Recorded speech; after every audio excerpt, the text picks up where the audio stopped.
General Robert Neyland. And the final fall Saturday in October presents the Lee SEC Game of the Week. Number 5, Tennessee playing host to South Carolina, live from Neyland Stadium.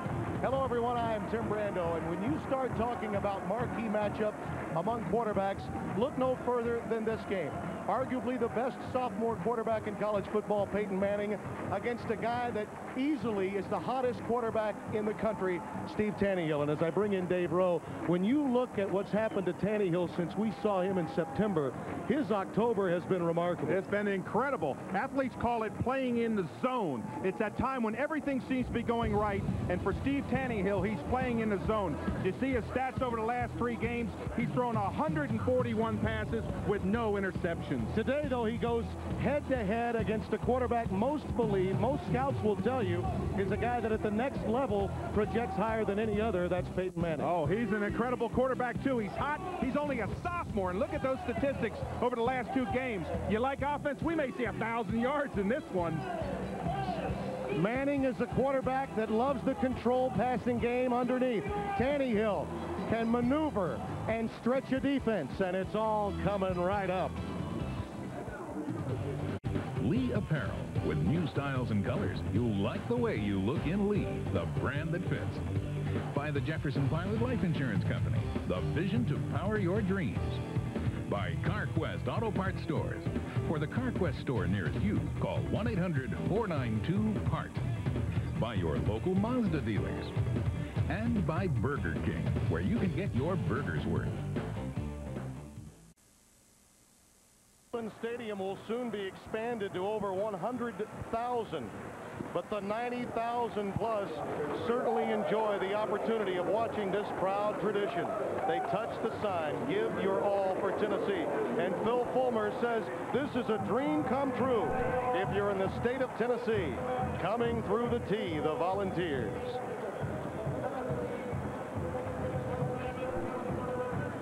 Bob Kessling has his bullets before this one gets underway. Bob? Tim, I guess one of the things we need to talk about is the wind today. It's very strong. It's swirling, especially down here on the field, and the coaches all pregame are trying to figure out which way it's blowing. That's very important for South Carolina because their kicking game has been very poor this year. In fact, they're last in the SEC and 101st in the nation in punting. Other keys today might be the penalty situation. Tennessee is the least penalized team in the SEC. South Carolina is the most penalized team. The Gamecocks can't afford to make any mistakes today if they want to beat Tennessee. And another key is the injury situation with South Carolina. Hank Campbell, their outstanding linebacker, is out. That's a problem for Carolina. And remember, this is their 9th straight week they play. They haven't had an open date yet. Tennessee is coming off an open date, and they're extremely healthy. Steve Taneyhill will tell you that this is like no other game he's played in. When you look at Peyton Manning as the gauge by which young quarterbacks may be measured, for Taneyhill on a team that's lost 3 games and tied 1, now has his moment in the national spotlight, and to some degree it has a lot to do with Tennessee's 5th ranking and Peyton Manning being on the other side. It's a blustery day with that wind, as Bob mentioned. Temperature at 54 degrees, 25 mile-per-hour winds gusting upwards of 30 on a partly cloudy day in Knoxville. Phil Fulmer was an interim head coach when Johnny Majors fell ill a few years ago, and now is in his 4th season as the head man here at Tennessee. Former offensive lineman here coaching at his alma mater. And Brad Scott, the 11-year assistant to Bobby Bowden, is easily, other than perhaps the governor in South Carolina, the most popular man in the Palmetto State. Jeff Hall will kick off. South Carolina won the toss, elected to receive, to no one's surprise. Yeah, well, that's right. They wanted to be on offense first. And there's Terry Cousin, who's back deep, and Bob mentioned the poor kicking game, but the return teams have done a nice job. They're 1st and 2nd between them, and Cousin has a lot to do with that where South Carolina is concerned. I know during your interview yesterday when you were talking with Steve Taneyhill, do you see how anxious he was? We knew he wanted the ball. Yeah, he does. It's so windy today that Deron Jenkins is going to have to hold on the tee for Jeff Hall's kick. Hall, by the way, won the Georgia game and is out of Winchester, Tennessee, the same hometown as Philip Fulmer. As you look at Cousin, averaging just under 24 yards per return. They rise to attention in Knoxville. Low squibber coming down to Deuce Staley. Staley to about the 23-yard line, 1st and 10. Craig King was down there to make the stop, a reserve linebacker for Tennessee. Tannehill on the season. Look at the touchdown to interception ratio. Outstanding. That is absolutely incredible. That's the match, a mark of a great quarterback. That touchdown to interception ratio. Over the past 3 weeks, he's been virtually unstoppable. But then again, he's not faced a Tennessee during that time. He feels he's got plenty to prove today. Over the middle to Monty Means for about 3. Stopped in a hurry by Tyrone Hines, the middle linebacker. Offensively, Tannehill has Pritchett behind him, who he'll use out of the backfield. And up front, Delvin Herring gets the start over Travis Whitfield at the right guard spot. They're very high on Dexter and Nesbitt. With the hurry-up offense, no huddle, and it's more of a turbo than just subway offensive approach. The out pattern to Nick Lowe. To the 33-yard line, appears to be shy of the first down by about a yard. Defensively, Little is the one to watch off the corner along with Steve White. This line has 25 sacks this season. And the secondary, considered exploitable, led by Raymond Austin, the strong safety, junior out of Lawton, Oklahoma. Tannehill should have the first down with relative ease to the 35-yard line on the quarterback sneak. You almost feel like you have to talk fast because the offense rolls so fast. That's the fastest I've ever seen you go through lineups, baby, big guy. That's the most quiet. I didn't get a chance to say anything. Quick offense. They don't even get the clocks set before they're up there. The idea is to get that defense a bit tired in the second half. But the Volunteers have much more depth than some of the other teams South Carolina has faced. That is Staley out of the backfield to the 38-yard line. So far, everything underneath from Tannehill. Interesting. Throwing to those backs coming out of the backfield, trying to isolate them on linebackers, see if they can break a big one. Gallion made the stop. Scott Gallion, who's a linebacker well worth watching today, the senior out of Seymour, Tennessee.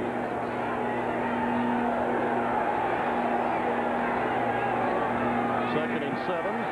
Tannehill steps up, finds Means at midfield. Just shy of it at the 49-yard line.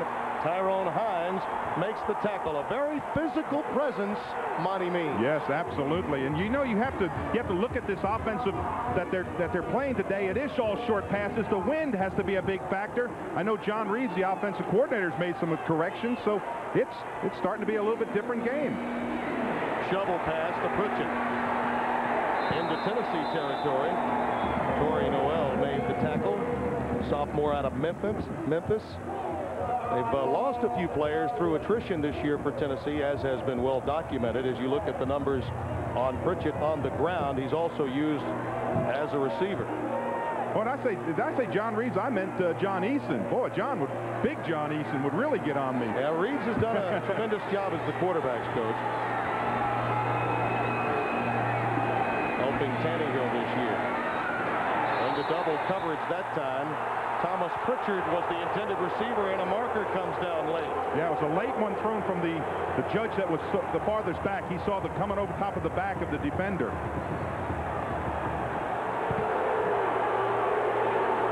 Well, it's the only way that Tennessee's had to take a breath. With this offense, the quick offense, you can't make any changes. You run somebody in, they got to be on a dead run in and a dead run out.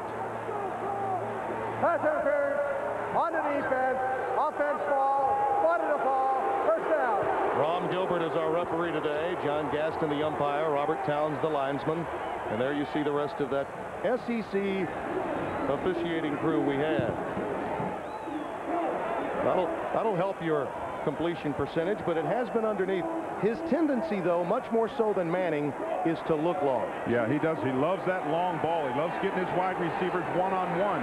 He's got hot receivers for the short pass, and he loves to go deep. Outlet to Pritchett. And Pritchett stopped at the 31-yard line. A healthy gain. Scott Gallion comes over to make the tackle. There's Eason, the offensive coordinator, who came over from Florida State with Brad Scott. These guys are used to winning, so big game situations, nothing new to the staff, if not the team. Absolutely. They've got a tremendous tradition of winning. And John Eason is one of the fun guys to talk to. He's very, very emphatic about his offense. 4 wide receivers in the game. Tannehill stretches to Zola Davis.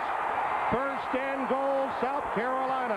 And boy, what time the offensive line is giving Tannehill. They're stopping the middle press. They're running the 2 men deep. And Tannehill is just standing back there. Look at this. No pressure. Bring a backer. Nobody there. Look downfield. Zola Davis, number 21. And you asked Tannehill yesterday, say, hey, you getting that 3rd down and 6 or 7, you really need it? Who do you go to? Zola Davis. He could rewrite the record books that Sterling Sharp had for so many years as a first-year player. Tannehill will tuck it and take it. Stopped just shy of the end zone, and he was hammered. And can you tell he's pumped? Oh, boy. You look at him. You know how many quarterbacks will take that slide, Tim, in this situation? The slide where you can't touch him? Not Tannehill. Watch him stretch. I almost thought he would fumble the ball there when he stretched it out, but he's got big hands, and he can hold on to that football. Jesse Sanders opting there, the left side linebacker, starting for Craig King, who had been injured, but will play. Movement. Oh, you don't want to move down there. Dexter appeared to be guilty, the left tackle. Boy, you're 2nd down and 1. Now you got to be 2nd down and 6 or 7. You don't want to make a mistake down there. Dead ball fall. False start. Right side of line. Offense. I tell you, though, under normal circumstances, I'd agree. You look at the penalty yardage, which Bob Kessling pointed out prior to the start of our game. It's beset Brad Scott. But I think many times being on the 6 for this offense is better than the 1. Yeah, it gives them a little bit more room to pass. 4 wideouts in for Tannehill. 2nd down and goal. He's got plenty of time on the clock. He's changing the sides of the receivers.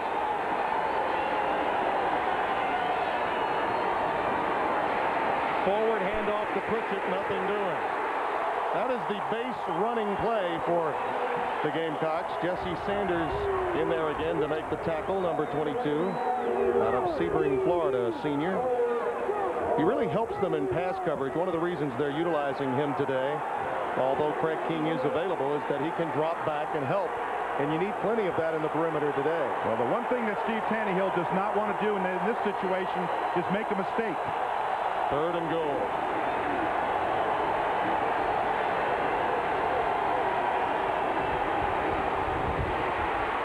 Means he was there. The pass a bit overthrown.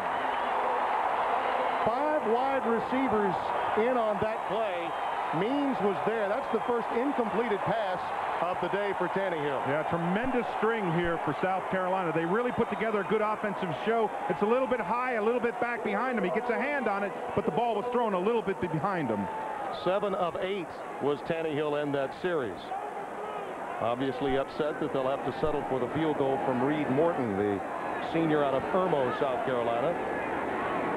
He'll have a slight angle right as he lines up on the left hash. A 24-yard try.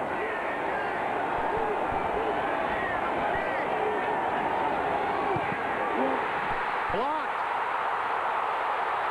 Hines. Tyrone Hines. Touchdown.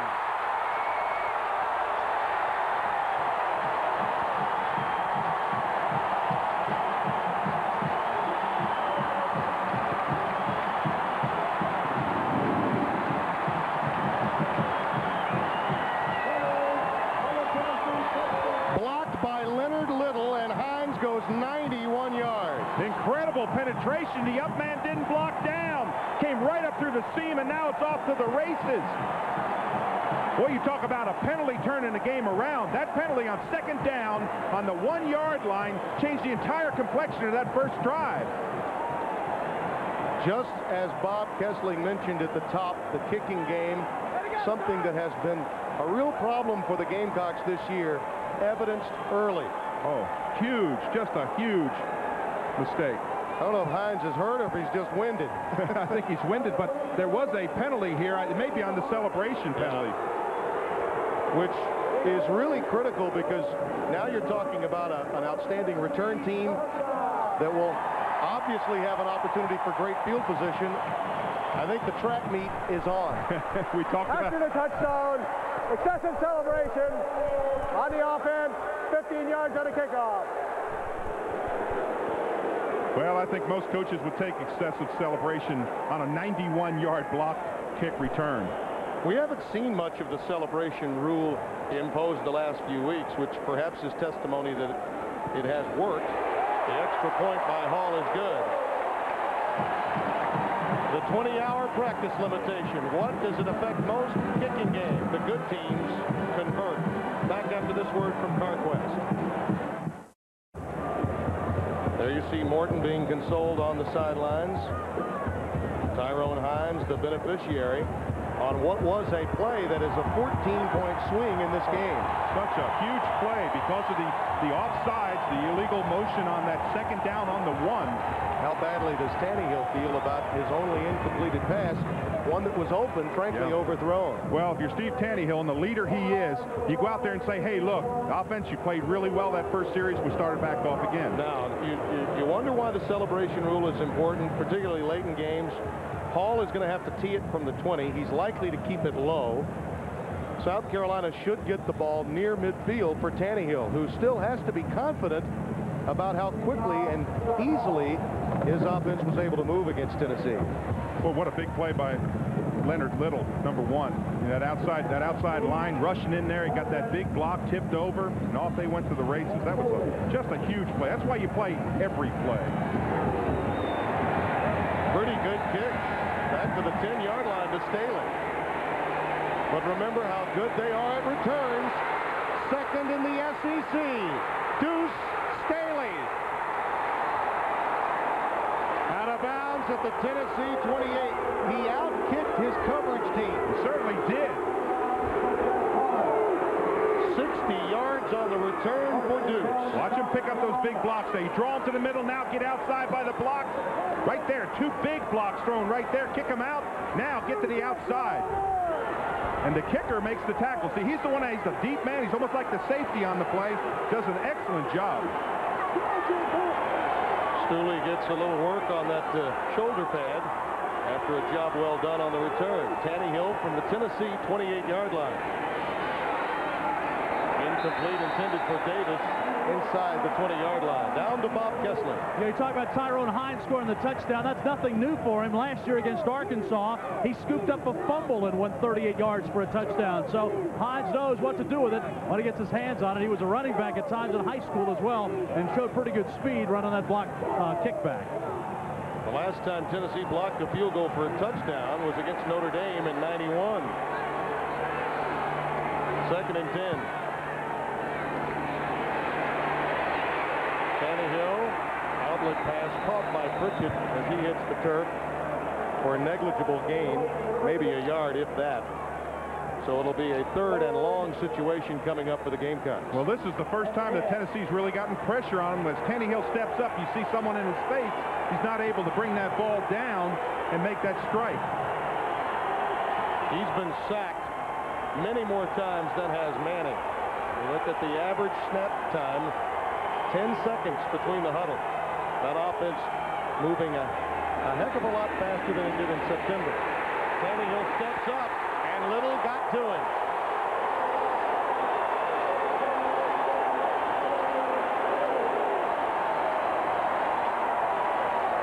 I'm not certain that they're going to attempt a field goal here. Well, backside pressure. You see number 1, a unique number for a defensive lineman. That's Leonard Little. He's 6'3", about 220 pounds, but great speed. They're going for it. Fourth down, 9. And you see the story on fourth down conversions this year. A lot of confidence in this offense has head coach Brad Scott. You see all his offensive linemen looking back saying, we really going for it?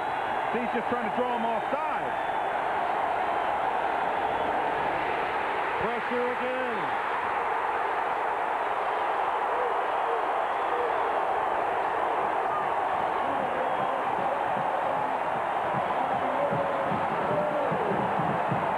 Well, again, number 1 comes into your screen.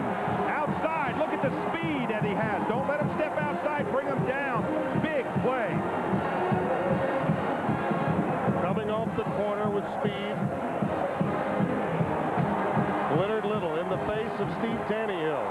like to be Peyton Manning? You've been standing over there for about 8 minutes and haven't gotten a snap yet.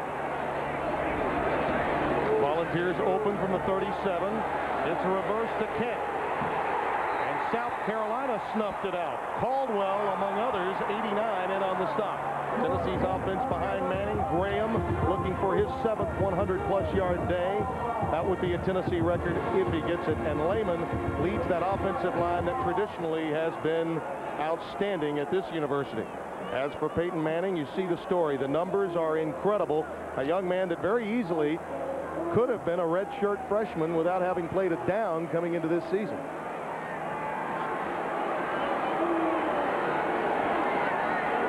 Second and 20.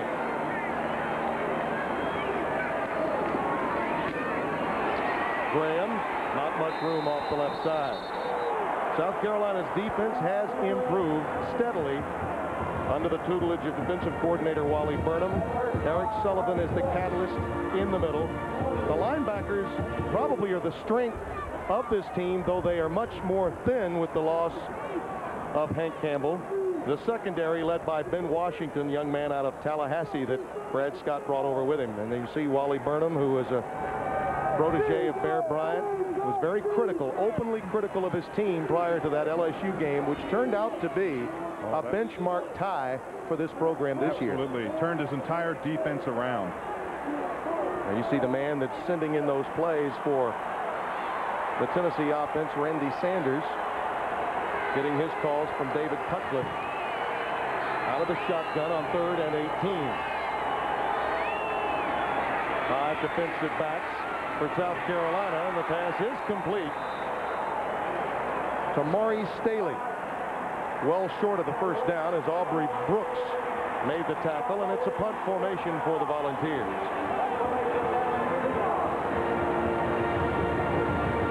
Larry Binion will punt it away. His net punting just 32.4, but he's done an outstanding job with the pooch punt. You see both of these teams have struggled in punt coverage this year. Niccolo will let it bounce, and it gets a Gamecocks roll out of bounds to about the 32-yard line. As our stat proves, they have struggled in the punt game, both of these teams. Tennessee leads at 7-0. Back after this word from your local station. As a former Vol All-American, I caught a great deal of passes, and now you have the opportunity to catch a great deal. Hi, I'm Austin Denny with AAA Heat and Air Professionals, a TVA quality contractor. I'm going to give you the trip of your choice when you purchase an American Standard product, like the Heritage 14, backed by a 10-year parts and labor warranty, or the Freedom 90 gas furnace with its state-of-the-art design. So don't drop the ball. Call me. I'll give you East Tennessee's best deal on an American Standard and the trip of your choice. If nothing else, we can talk a little football. Just over 6.5 remaining. Tennessee with a 7-0 lead over South Carolina. Peyton Manning on the phone upstairs to David Cutcliffe. They generally have a quick strike. So that's just the second time in 13 games that a defense has stopped Tennessee from scoring on its opening drive. A confidence builder, I'm sure, for Wally Burnham that his defense could build on. This is just the 4th running play for South Carolina out of 16 drives. It's Deuce Staley off the left side, stopped by Gallion, the linebacker. Yeah, they're going to respect Zola Davis. Just a little blocking downfield, little tussle, look face to face, got his face mask. You let go of my face mask. He and Terry Fair, that corner over there, sophomore out of Phoenix, Arizona. 2nd down 9. This is exactly what South Carolina didn't need. A high snap, and Tannehill stopped at the 10.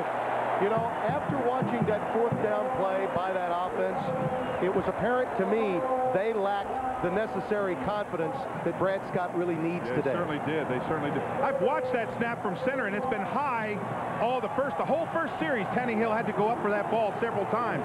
That's Luther Dixon. He's a good center. He's a senior. He's a leader on this team.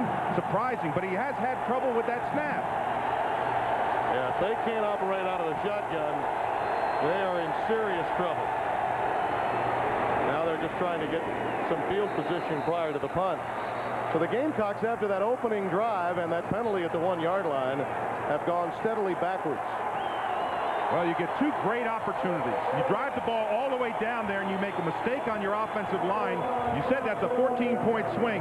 Then you get a great return. Gosh, you get a tremendous return, and you come away from those two series and you get no points. And most times offenses will just kind of start stumbling after that. Gary Bear is back deep. He's joined by Sean Sumners. Jeff Coat to punt it away, and this is an end-over-end job that, again, exhibits the statistic we told you about earlier. The kicking game has been horrendous for both of these clubs. Just a 24-yard punt. Tennessee in great shape when Manning comes back.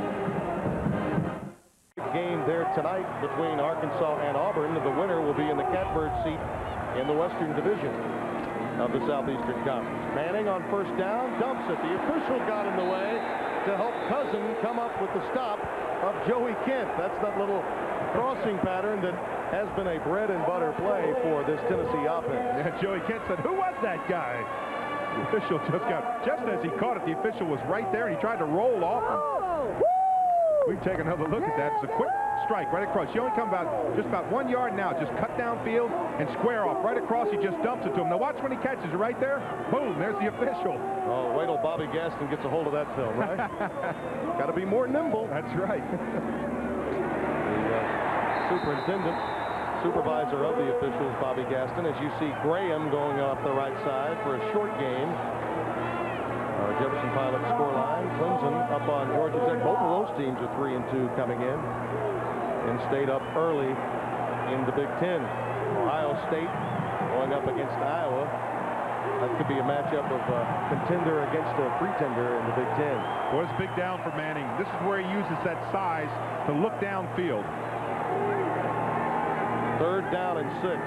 4 wideouts for Manning. 3-step drop. And the pass is dropped by Graham. Boy, you rarely see that. Tennessee might be the best screen team in the country. Absolutely. Although this is not a screen, this is just a drop over the center. They're trying to isolate him. He's going to be covered by Ronnie Smith, number 50. They think that's a mismatch. They can get downfield because Grant's got that great speed. The reason I mentioned the screen is because that's where they utilize Graham as a receiver most often. And he very rarely drops it. No one is back for South Carolina to receive this punt. And no one needs to be back. He kicked it into the stands almost. And you know, that's an area that Binion has excelled in, although his average is down. When they've asked him to try the coffin corner, he generally has gotten the job done. Phil Fulmer encourages him along the sideline. 1st down 10. Again, a crowd of better than 90,000 on hand here at Neyland Stadium. Let's go down to Bob Kessling. You know, today South Carolina is dressed in all white. They don't do that very often. In fact, Brad Scott brought that tradition back, the all-white uniforms. The last time they did it, they wore them against Clemson. They wore them in their bowl game. They won both of those games. They're hoping the white pants bring them luck today.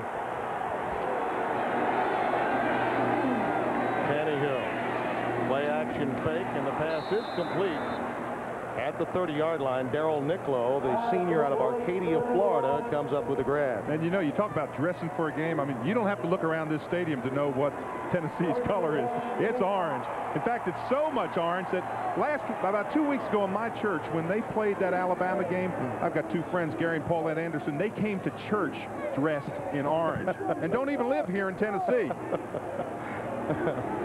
They actually keep statistics here on how often Rocky Top is played in games. 1st down and 10 for Tannehill. Post pattern dropped by Means. Pass a little behind him, but certainly should have been caught. Goes incomplete. It'll be 2nd down. Monty knows it.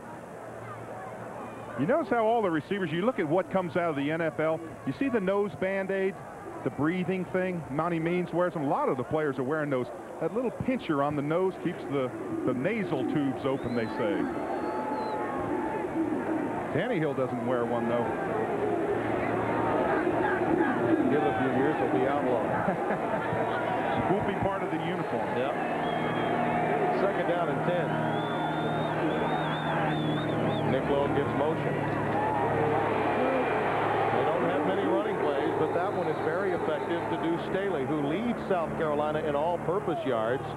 He's just shy of the first down at the 39-yard line. A couple big blocks up front. Luther Dixon, 54, the center, gets a good block, as does Nesbitt. Nesbitt's the freshman, 6'6", 311-pound freshman. Last time the Gamecocks needed a yard, they had a motion penalty that cost them big, cost them 7 points. This time they get almost nothing. That last lunge gives perhaps South Carolina the chance of a measurement. Deuce Staley lunging forward. It appears as if that he's about a half-yard shy. Well, listen to the fans.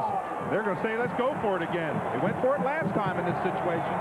4th down and 1. Will they try it now? Tannehill's not coming off the field. No, you've got a punt here. I know. I'm thinking, what field position you would give him. Your defense has just responded and stopped him. You cannot find fault with that decision by Brad Scott. You know, for all of the confidence Tannehill has, how about the guys up front? Oh, boy, they do, too. Yes, they do.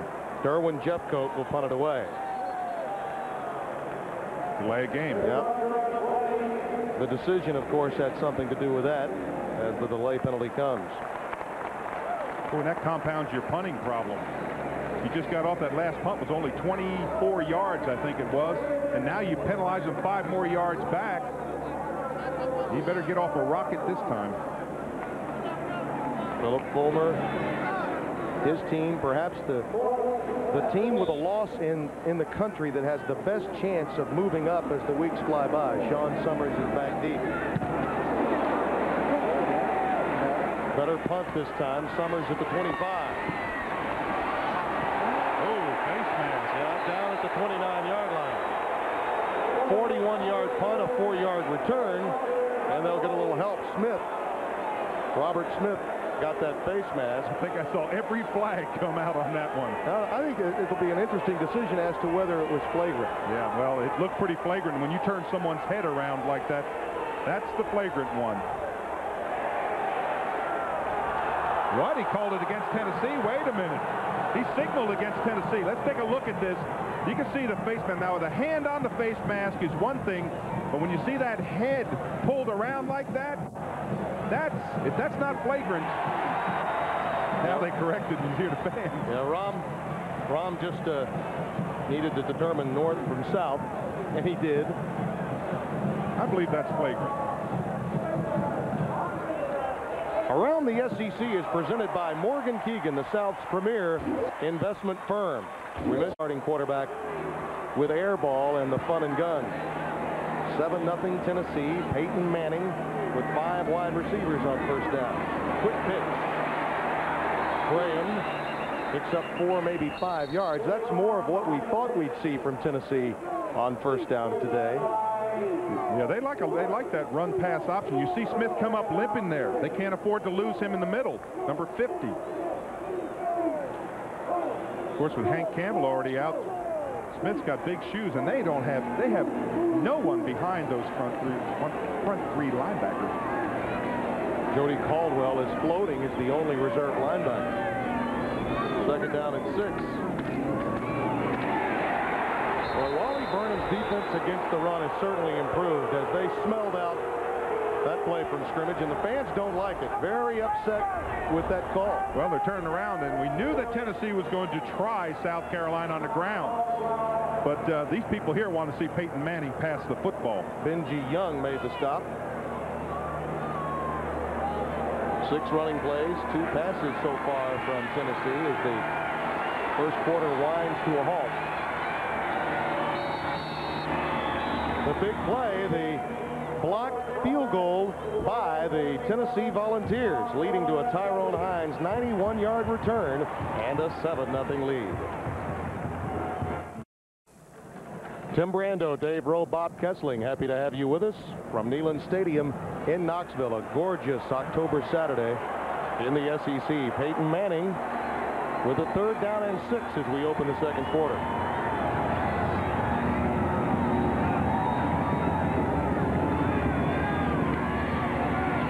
Plenty of time. That pass nearly picked off. Benji Young had a chance to get it. The pass intended for Joey Kent.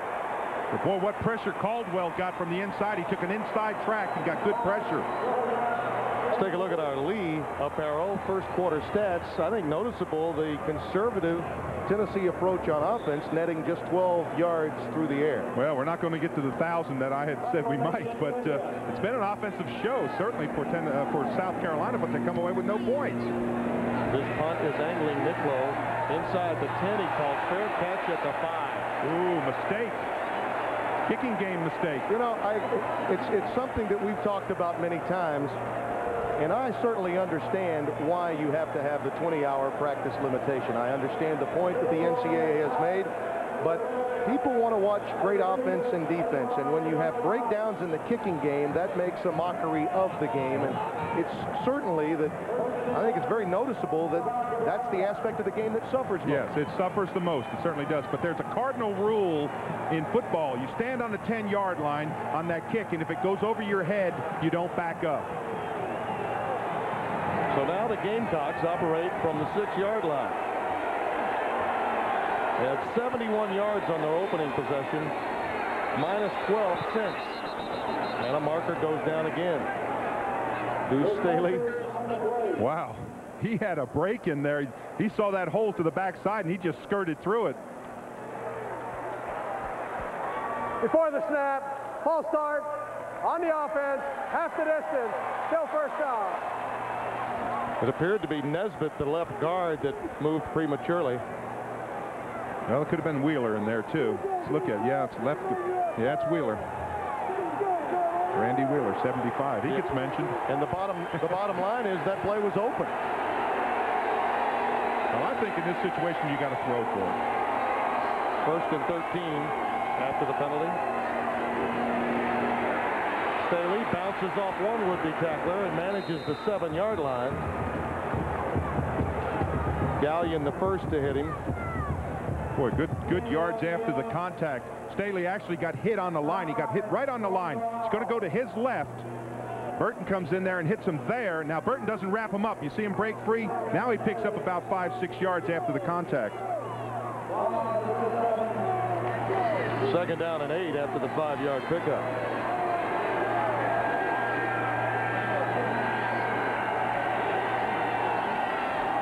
Play fake out of the eye. Tannehill looking for the corner, and he finds Corey Bridges for a first down. Well, there was good separation there between the corner, but I just thought that ball was a lame duck going out there. It just hung up for such a long time. Now there's Zola Davis, 21, turning back inside. Did you see that duck coming in there? That's one that Tannehill says, I got to put a little bit more oomph on. But he gets the first down with it. Look at that. That is incredible. I don't care who you're playing. Well, that's when you're playing in that zone. You've just got all the confidence in the world. You don't worry about the rush. You don't worry about interceptions. You just take chances. Well, the running game for Staley has been there. The problem has been South Carolina's line has had premature movement prior to most of those running plays as Staley gets free yet again. Stop made by Tyrone Hines, who's been the most active defender for the Volunteers. 4 stops and, of course, the only touchdown. They're trying to redress Staley in there. They're pulling down his shirt over top of his pads. But this is a good series for South Carolina. They've taken a deep breath. They've moved the ball from their own 3-yard line. They've moved it out and getting out of trouble. Second and 3. Here comes an audible on the line. You see the quick audible. Even with the help and protection, they couldn't stop the Volunteers. Raymond Austin, the strong safety, coming in on the blitz. Austin is a spiritual leader for this team. He's also the number 2 tackler. Watch this, late delay blitz. No place for Tannehill to go except down. But Austin coming in, as you said, he is the real leader in that secondary. 57 tackles coming into the game. His first sack. Paul Beckwith, by the way, has come in at the center spot after Luther Dixon's problems with that poor snap. So Beckwith, 53, is in the game at center. Tannehill's out pattern caught by Pritchard at the 22, and he is quickly moved out of bounds. Ushered by a horde of players in orange. Jesse Sanders, the first to get there. Well, you got to be careful people on a play like that. You want enthusiasm, and they're piling to the ball. That's exactly what you want. But once he gets out of bounds, you've got to slow it down. Good series there for Tennessee.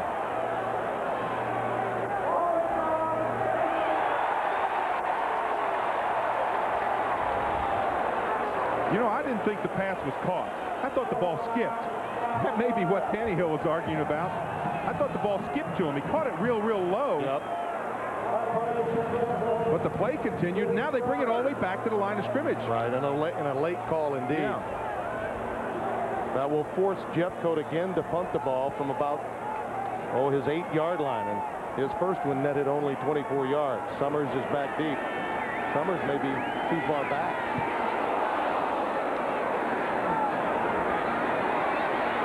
Look at that hole open up for Terry Fair. Fair gets it down to the 42-yard line. Excellent field position again for the Volunteers on offense when we return to Knoxville. Before you die, you need to get with the Vol Navy and come up the Tennessee River from Huntsville for the game with Alabama. That's a beautiful sight to see. Incredible. This stadium built right along the river. Off the right side, Jay Graham.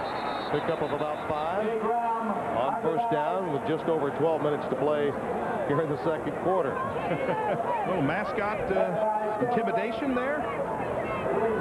The announcers for today's game are selected and compensated by Jefferson Pilot Sports. This broadcast is a copyright presentation. Any use of this broadcast without the express permission of the Southeastern Conference and Jefferson Pilot Sports is prohibited.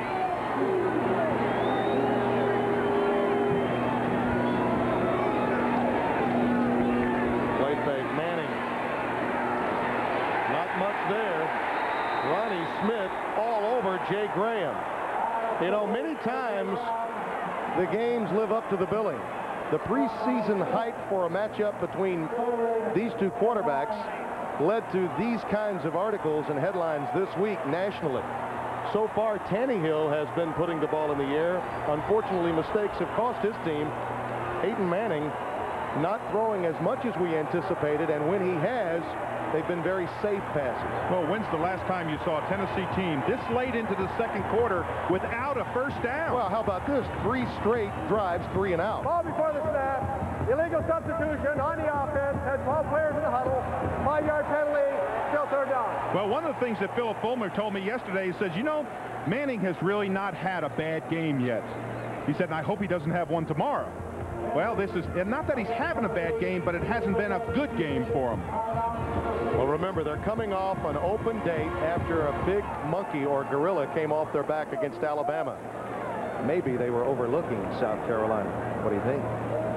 It's some national championship flag blowing in the wind, and it is, in fact, blowing, wrapping around the flagpole today here in Knoxville. Wally Burnham's defense has been impeccable against this Tennessee juggernaut. Third down, 14 to go. Low snap to Manning, but he's got wide open terrain. You know, he was very close to the first down, and then because he wanted to hit the turf before being hit, he came up short. But look at him. He went to the sideline. He wants to be that leader. He said, Coach, let's go for it. The ball snapped off to the side. They've had a lot of trouble snapping the ball today. It's not that cold where it changes the texture of the ball field. He just ad-libs and makes a great play out of it. 4th down and 2. The Volunteers with their running game. And on paper, this team with their offensive front, the likes of Lehman and Smith and Bubba Miller, should be able to run tackle to tackle. One setback, that obviously is Graham. 4 wideouts, Ken in motion. Manning rolls. And in a pass more reminiscent of his father Archie Manning at Ole Miss, he completes it to the corner to the motion back, Joey Kent. Yeah, they were trying to get Kent on that motion. You isolate him one-on-one with the backer. That was his primary receiver on that play. He rolls strong side and finds him downfield. You know, you make the comparison a lot of times to his father. He's really nothing like his father. He doesn't have the same mechanics. You see the yardage through the first 17 games, but look at Archie's interceptions. Quite a difference between, of course, he was a running type quarterback, roll out, scramble, look downfield, and make something out of nothing. This young man, Peyton Manning, he is just a mechanical quarterback, great skill. Incomplete, and a flag. Terry Cousin will be guilty, trying to defend Maurice Staley.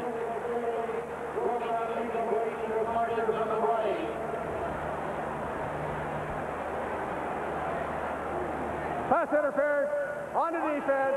Offense ball, spotted a fall, first down. Again, you can't make contact with him before the ball gets there. Good pressure up the middle, good ad-lib there by Manning. You just can't make contact. Good pressure right here. Watch the pressure here. That's Caldwell, 89. Forces him out of the pocket. 1st and 10 from the Gamecocks 20 for Tennessee. They lead 7-0.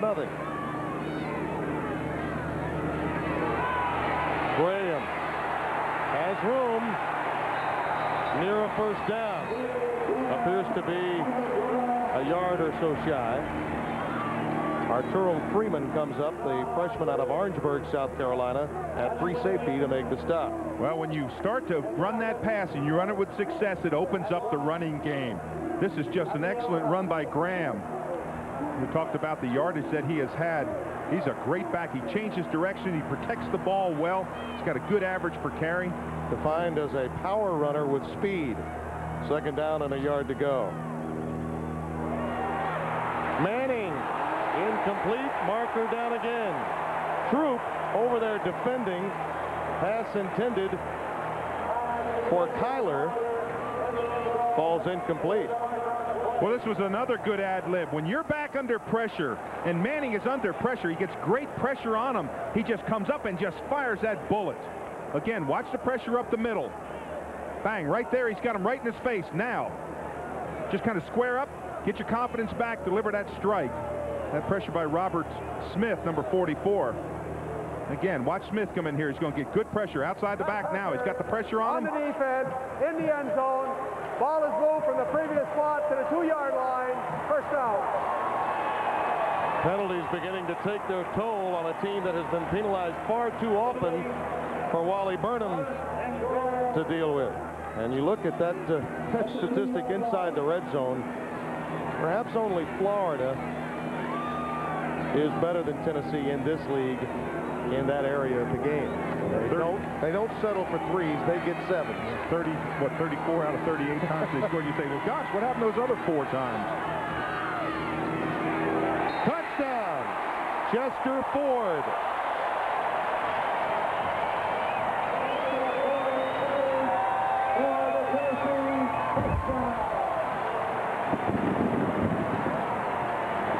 Again, big man on big man. The strength of Tennessee is their offensive line, those big seniors in the middle, Smith, Bubba Miller, and Lehman. And they just drive them off the ball. That's just the 2nd touchdown of the season for Ford, the junior out of Danville, Kentucky. That running back spot that they generally don't utilize in their run game. Hall, wow, just managed to get that knuckleball through. Chester has his touchdown in the power game, a 4th down conversion, the catalyst on that drive. Today's game is brought to you in part by Phillips 66. 14-0 Tennessee in a game that South Carolina has played particularly well in. Wally Burnham, the defensive coordinator, I think upset about the interference call in the end zone, giving some lip to the officials during the timeout. Well, I'll tell you one thing. His son Shane says, you know, a lot of people come to our games just to watch Coach. He said, watch my dad, who we call Coach, walk up and down the sideline tearing into people. And he is. He's very, very emotional out there. He was upset. Well, this is a game, frankly, that a lot of things have to break for you and to have a chance of winning. And clearly, they have hurt themselves. And, of course, the penalties have been a factor. You see the scoring drive, 6 plays, 41 yards. Just over 3, and of course the big 4th down conversion on the rollout to Joey Kent kept the drive alive. Pooch kick by Hall. Fair catch is called for by the upback, Rodney Brown, the tight end.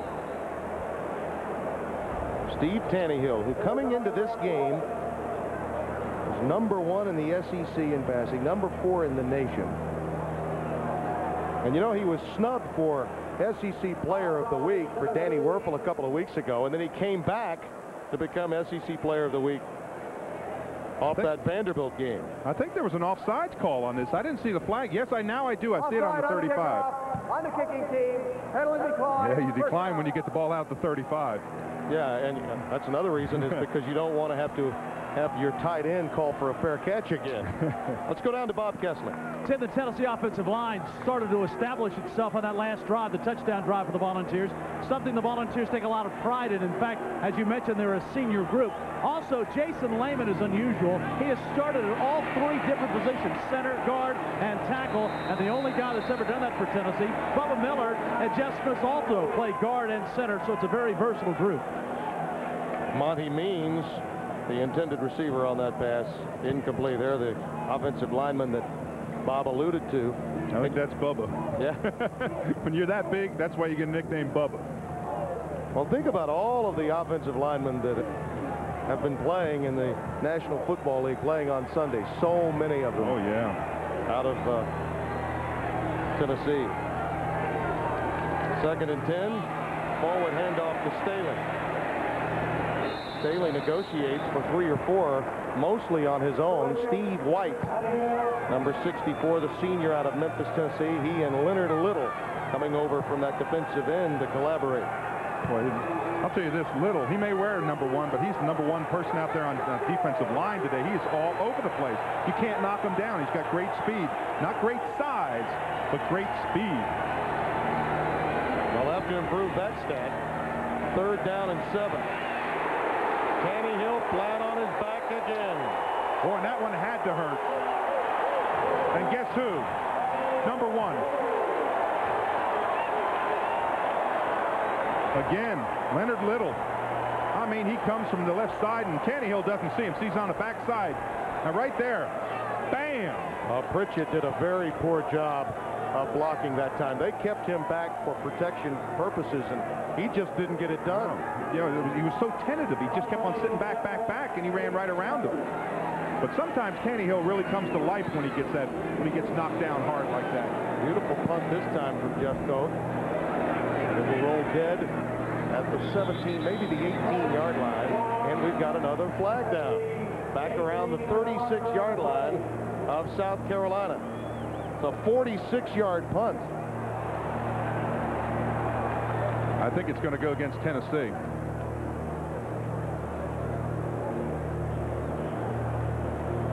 It's probably going to be holding. That's usually a call on punts.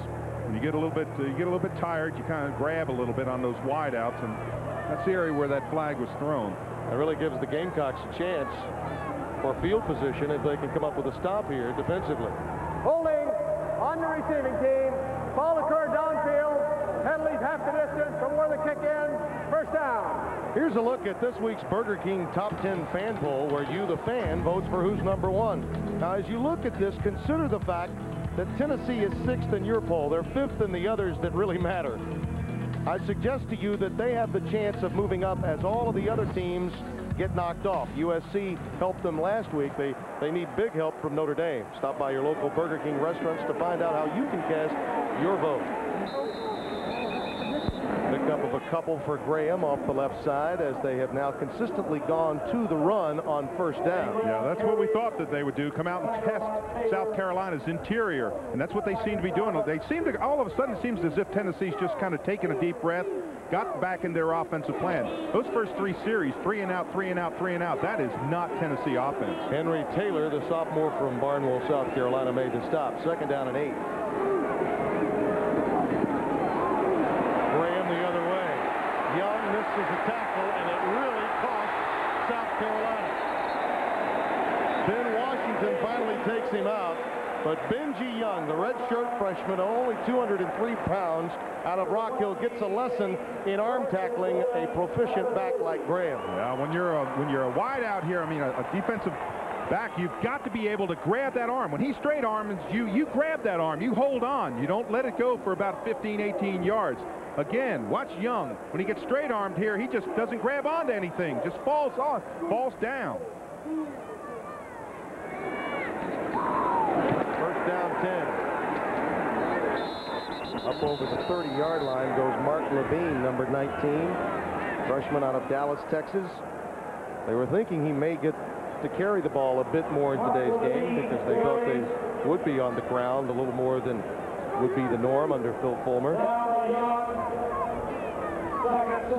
I thought an interesting comment by Brad Scott this week was Tennessee is a better football team than we are, but they've got to come out and prove it on Saturday. Second down and 6. Manning. Complete. That's the first down to Eric Lane. Again, coming out of the backfield, and they'll utilize that time and time again. The junior out of East Orange, New Jersey, has a 17-yard gain. Yeah, fake it to him, come out on the line, find him out in the flat, catch the ball quickly, turn upfield, and get yardage.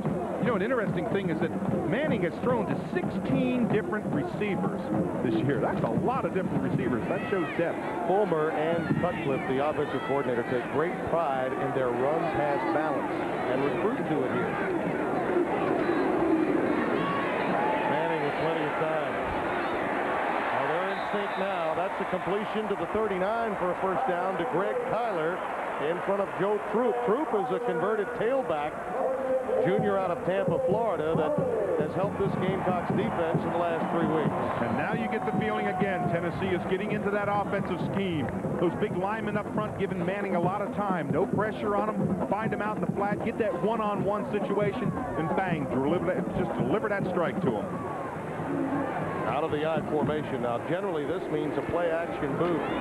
This time they'll run it straight up the middle. Their only pass play out of the I is that bootleg action, similar to the one we saw completed to Joey Kent. Yeah, they do that little play fake action into the line and then bootleg out, and he picks up the wide receiver. But you're right. When they're in that I formation, it's almost solid run. Sylvester Miller made the tackle. Peyton Manning, sophomore out of New Orleans, highly touted prospect coming out. Played some basketball at the high school level, and with his height, you can certainly understand why. Nothing doing up the middle. Levine getting the carry. And again, you can hear that the crowd here that's very sophisticated when it comes to football. Not at all happy with the play selection. Well, they just know the quarterback that Peyton Manning is, and they say, we want to see him throw it. You know, the one thing I think of when I look at Peyton Manning, he's so young. I looked at him yesterday in the interview. I don't even know if he shaves yet. If he does, it's only down on the chin. But he's got such good focus. He doesn't let all the outside things clutter him up. Mature beyond his years. They're 0 for 4 on third down conversions today. Quick drop again. Manning. Oh, what a pass. Joey Kent, touchdown.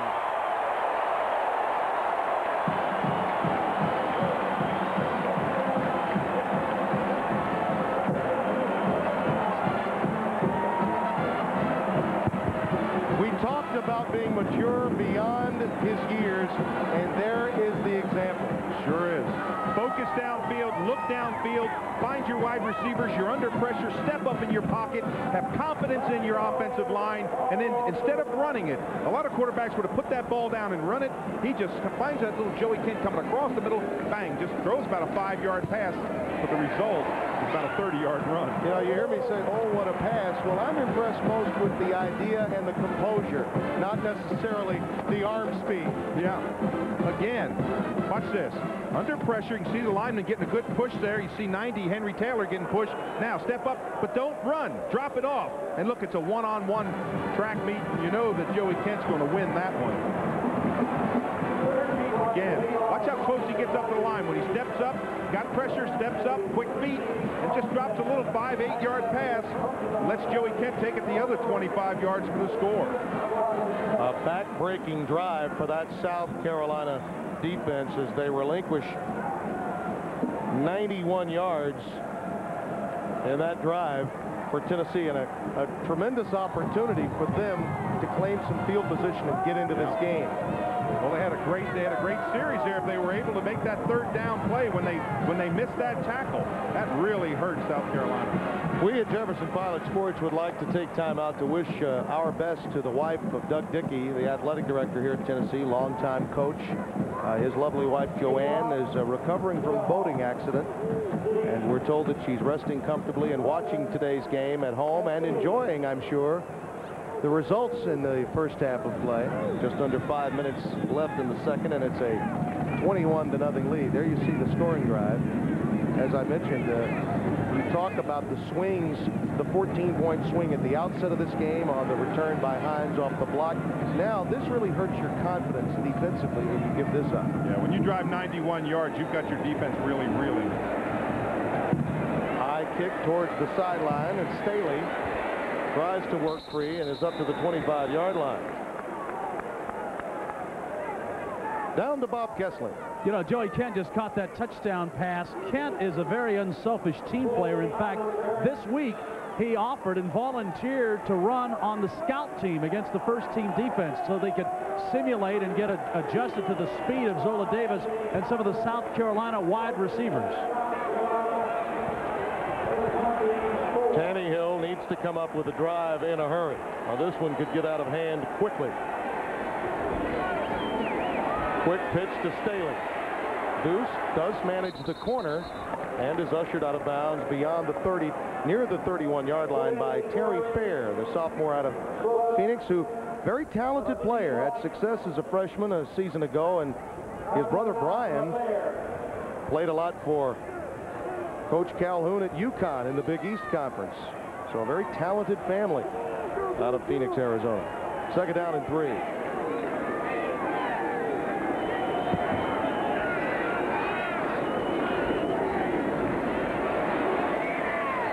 Staley again close to the necessary yardage for the first down.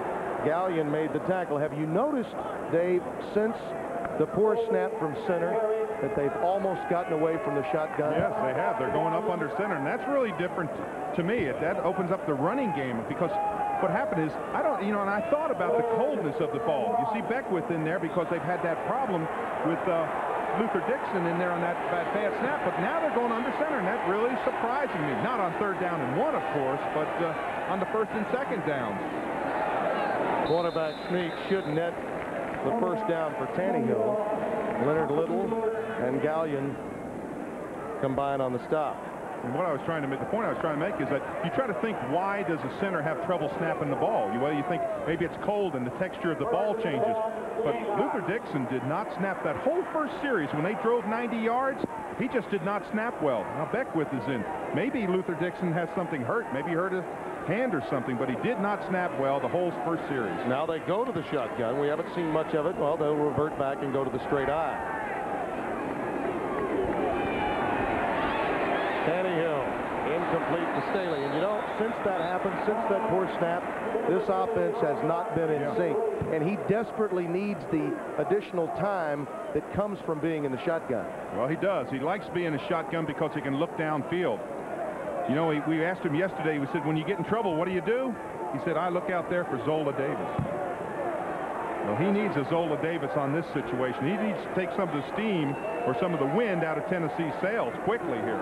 He's 0 for his last 4, and he completed 7 of his first 8. Well, it's wide open this time for Staley. If he makes the corner, look out. Staley to the 23. That is as big a running play as you'll see from South Carolina as Staley gets up gingerly. Well, Staley made a tremendous cut right here. He looks as if he's going to go outside. He picked up a couple good blocks, but right here, he's right on the border. I'm not going out of bounds. I'm going to cut back inside, breaks a tackle there, breaks another one there, and it took a long time to bring him down. Now watch Zola Davis's block right here. He's a get-in-the-way man. That's on Deron Jenkins. He just kind of gets in his way, and it just disrupts his timing on the tackle. They've really improved in that area, their wide receivers, with their blocking schemes. Tannehill will pull up, tuck it, and down he goes after a 5, maybe a 6-yard gain near the 17-yard line. Craig King, who had that hamstring pull against Arkansas, back into the game after Jesse Sanders got the start. He and Ron Green combined on the tackle. I think Deuce Staley may be coming out of the game. He may be hurt. He came limping off the sideline. Boy, if he's hurt, that takes a lot out of their running game.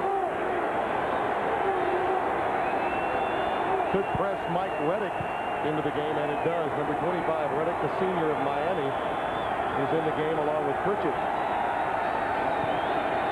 He's got to call timeout. He looked over to see if Staley was going to come back. He said, he can't come back. He said, what play are we going to run, Coach? We're going to call timeout. Gamecocks have got to come away with points here, and one would think those points need to be 7. Yes, they do. They have to have 7 points in this situation. They just have. It's so hard to overcome those mistakes when you make them, especially against a team like Tennessee. This is a top 10 team. I mean, this is the team that's on their way to a huge bowl game. We saw all the bowl scouts. You were up having soda pops with all of them. Yeah, they are here in full, and any help at all from Air Force against Notre Dame would allow them the opportunity, should Tennessee win out, of a chance to join the alliance and perhaps wind up in the Fiesta Bowl. This is a team, Tennessee, that has a better chance of the national title than the SEC title. Down to Bob Kessler. We'll check 10 scores around the country coming up in college football, the leaders in the SEC. And you talked about the Bowl Alliance. We'll talk with the SEC Commissioner, Roy Kramer, to try and get his thoughts, and maybe we can get him to kind of sort things out for us a little bit, at least how the SEC teams fit into that. That's all coming up at halftime in just a couple of minutes. All right, Bob, we look forward to it. And, of course, Roy Kramer and his lovely wife were at that dinner last night that I attended with all of the bowl representatives. I got a hug from the First Lady of the Southeastern Conference today, Mrs. Kramer. 2nd down and 4. 7th play of the drive. Quick pitch. Well, you know, they took that timeout and allowed Staley the opportunity to get back in, and the chains will move. Noel made the stop. Again, power football. Just run out there, get the big guys out in front of you. And they do. They get a couple good blocks there by their line. You can see right there, I thought that was a face mask, but I think he had the side of his helmet. Now he gets up and starts saying, see, he puts his hand on his face mask, saying face mask, but I think he had the side of his helmet. Staley has 83 yards on the ground on 11 attempts. A lot of confusion down here. They're not used to taking this much time. Staley dots the I. Pritchett, incomplete. The fade pattern was absolutely wide open. Tannehill was pressured, and it had an effect on that pass that was a bit high as he tried to lead his back coming out of the backfield. Boy, and an excellent call there by the official, in perfect position to make the call. As Pritchett comes out of the backfield, you see how high the ball is thrown. Watch him. He gets one hand on the ball, but watch his right foot. When he comes down, see his right foot right there on the line. He's got control. Now he drops the ball late, but a good call by the official. South Carolina can get a first down without benefit of the touchdown. 2nd and 10 from the 11. Tannehill, Bridges, touchdown. No, they'll rule him out. No, now there's an overrule. There is an overrule. It is a touchdown. You know what it was? It was the checkerboard end zone. That's what the official saw and thought he was out of the end zone. The end zone marker is about 2 yards behind that checkerboard. You mentioned the checkerboard earlier. Where did that checkerboard background come from? But again, it's just a perfect pass. That's his 3rd touchdown catch, Corey Bridges, the junior out of Noonan, Georgia. And you know, that's true. The checkerboard factor came into play. The overrule came in a hurry from the line judge after the official trailing said no, he had gone out of bounds. He definitely looked at. I could just look down the end. He just looked down there, and he saw that checkerboard, and when he came down, he was right on the outside of it, and he assumed he was out of the end zone. Markers go down again. Corey Bridges, who had the touchdown catch very similar to that against Vanderbilt last week, loves to run that post corner. It's going to be against South Carolina. Before the snap, ball start on the offense. 5 yards, repeat the try. The checkerboard, the origin of the checkerboard end zone comes from Doug Dickey, who began that. And you remember, it's a sort of a throwback. It reminds me of the old days when they used to have the diamonds. Remember that? They used to have diamond end zones. Oh, yeah, big diamonds in the end zone. Of course, then they went to names, but this checkerboard, when you see that checkerboard and you see it in those colors, you know where you are. Then you hear Rocky Top in the background all the time. But there is some room beyond that checkerboard, which I think was the illusion you were alluding to, that the official saw, that meant that in his mind it might have been out of the field of play. That's what I think he looked down, because the official was behind the play. That was a beautifully thrown ball. It was over top of the defender, yet to the receiver in enough room to get him down with both feet down in the foot down in the end zone. Extra point is good, and South Carolina gets what it had to have, and that is a touchdown. Well, let's take some looks at this. Again, you see the back line of the checkerboard. Out to the flat, you have to throw over the defender. The official coming from the right. That's Austin. Good pressure there. Now, again, there's Austin in, but you see when he comes down right there, his feet are clearly in, but he's outside of that checkerboard. That was Austin on the defense. There's the overrule. Again, let's take another, maybe we can take a different look at it from this situation, but again, well-thrown ball. Now watch when he comes down with it. See right there, he was right on that checkerboard. That's what the official called. Now, you never saw the trailing official, but he was blowing him out of the field of play, just out of your picture, and then the overrule came very quickly, something that you love to see the officials get it right, and that's exactly what they did. Well, such a crucial series, such a crucial play for South Carolina. As you said, Tim, they had to come away with a score on that, or it could get ugly early. But a good drive, 9-play drive, 76 yards. That was an excellent play. Tannehill's stats now are improving. He's 11 of 20 for 89 yards. As you see, Steve Florio, who can kick it a long way. He is their deep kicker, preparing to kick to Terry Fair, who is back deep. He and Sean Summers. There's Fair. And someone will have to hold for South Carolina this time. It'll be Kerry Hood, backup wide receiver. A young man that has been pressed into duty. So many of those players that they felt they could redshirt, they're now having to utilize this season. Fair will take it in at his 3. Special teams breaking down again for the Gamecocks. Marker down at the South Carolina 39. Tennessee should come away with good field position, but will wait for the flag. I think that's going to be offsides against South Carolina. Where that flag is thrown is right along the line of scrimmage.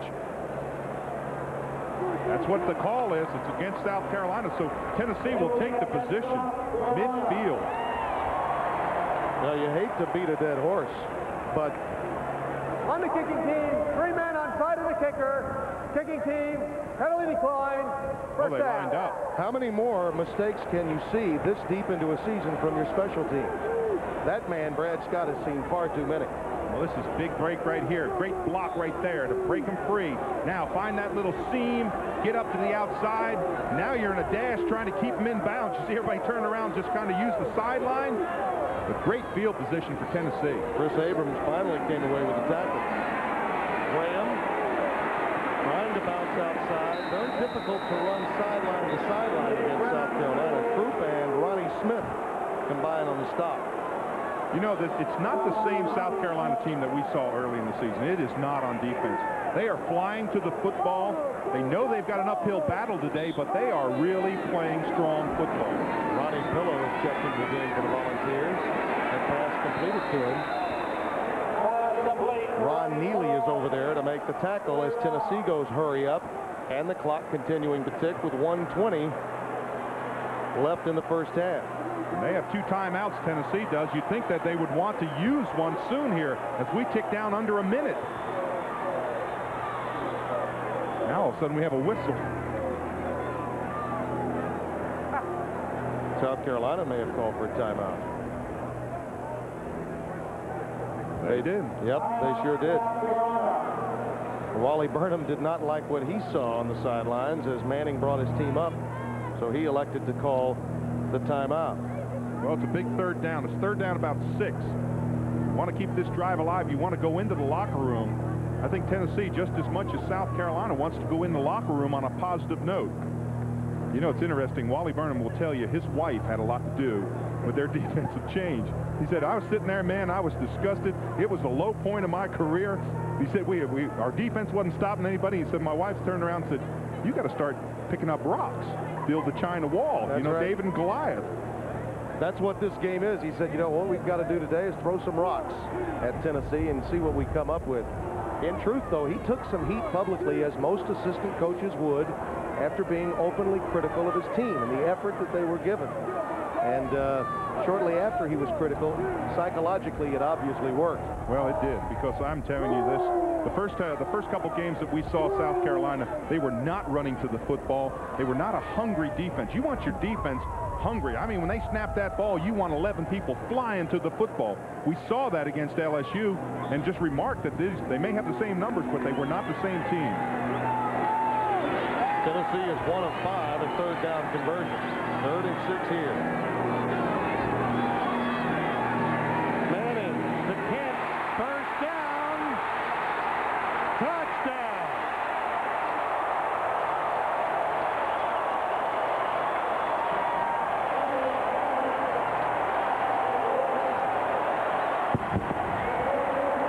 Over the top, quick post. That's their favorite play. That's his favorite play. Loves that post play when they're in the man-to-man. And you'll see this. Not a lot of pressure on him. You've got to get pressure. 3rd down and 6. And he throws a strike. You can't miss tackles either. Because when you do, Joey Kent, all you see is you read the back of his name on the jersey. And again, a reminder, special teams breakdown on the kickoff leads to 7 for the opposition. They got the ball on the plus side of the field, and a team like Tennessee will make you pay. Guess what? On the extra point, a marker's down.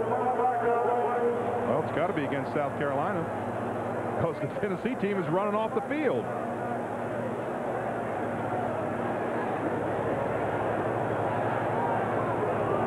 No, it is. It's against Tennessee. Personal foul. They'll mark it on the kickoff and take it over again and get the good. Hope they get the good field position. Personal foul on Orange, 15 yards on the kickoff. South Carolina has 1 timeout remaining. Philip Fulmer obviously upset with his team because of that penalty, and you know, you give up field position to a guy like Tannehill, who can move down, particularly with a timeout. Yeah, he has 1 timeout left. He's got over a minute left, and they're going to get good field position because Tennessee's going to have to kick off from their 20-yard line. And there's a man who's done it before many times. His steady improvement, when you consider all of the turmoil of the South Carolina program that he had to endure. Many different assistant coaches, of course, the change from Sparky Woods to Brad Scott. But look at the steady progress that he's made, particularly the touchdown to interception ratio. Boy, it's an incredible one. 25 touchdowns to 5 interceptions. 5 interceptions is an amazing thing. Now he's over 150-some passes without an interception. He is really in the zone. He's playing extremely good football. You look at the last 3 games, they got over 1,100 yards offense in the last three games. And people will say, well, it was a non-conference game with Kent, followed by 2 dormants of the league, Mississippi State and Vanderbilt.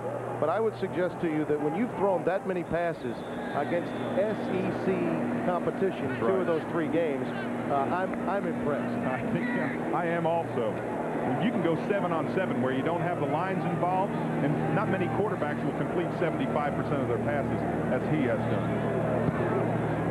Hall to boot it away. Staley. Deuce Staley to the 39-yard line. That's where the Gamecocks will open. Sean Summers down there to make the stop for the Volunteers. Talked about the kicking game and how important it has been for both of these teams. You see the scoring drive coming off a 51-yarder after the return got them to the 49-yard line. Kent with the 48-yard touchdown reception. 56 seconds left in the half. 4 wideouts.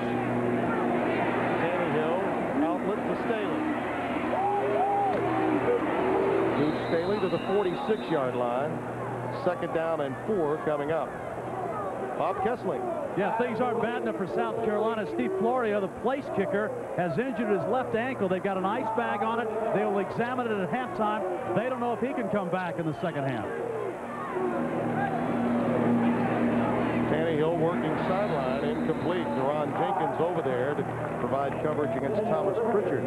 I think he's a right-footed kicker, so that's his plant foot. That is tough because that's the foot that you plant as you swing through. But you know what I look for Tannehill to do in this situation? Try to isolate Zola Davis. Get him one-on-one. He's the speed merchant. He's the one that's having the great year. He's the one that Tannehill likes to go to. 27 seconds left. 3rd down and 3 for Tannehill. That pass is batted into the air and picked off. Shane Burton.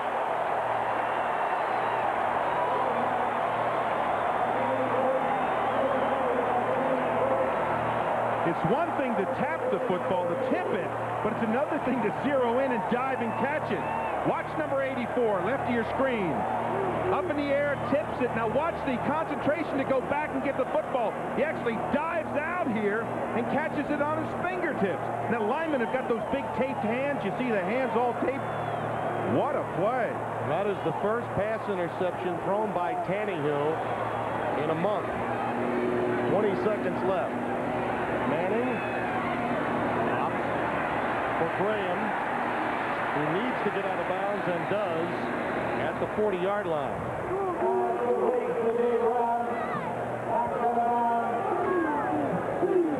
Jeff Hall's got a long field goal of 53 yards, and he is an extremely accurate quarterback. 12 of 15 coming in here. He's about an 80% kicker, so they have to get a little bit closer for his range.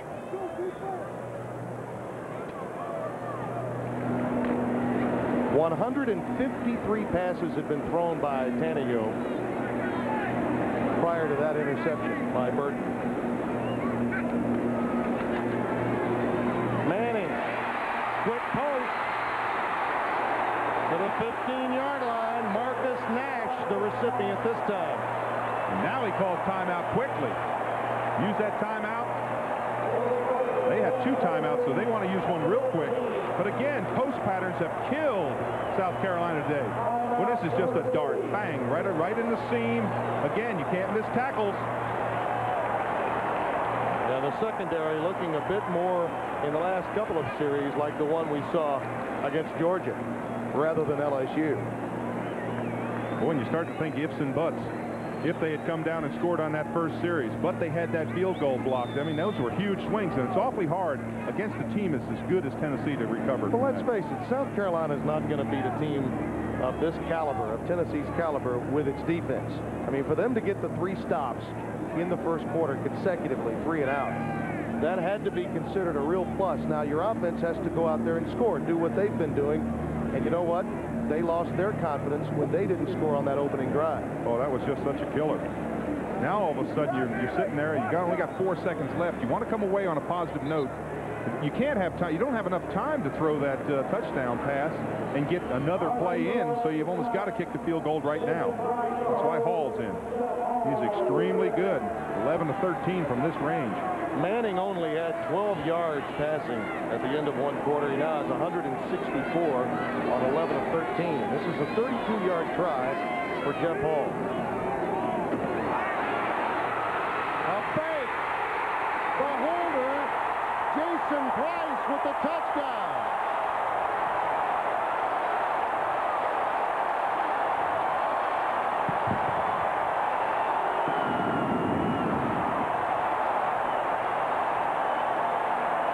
Tim, you talked about their first 3 possessions when they got stopped. Their last 4 possessions have been touchdowns. That's an incredible turnaround. But what a heads-up call. You ever see the holder out of breath?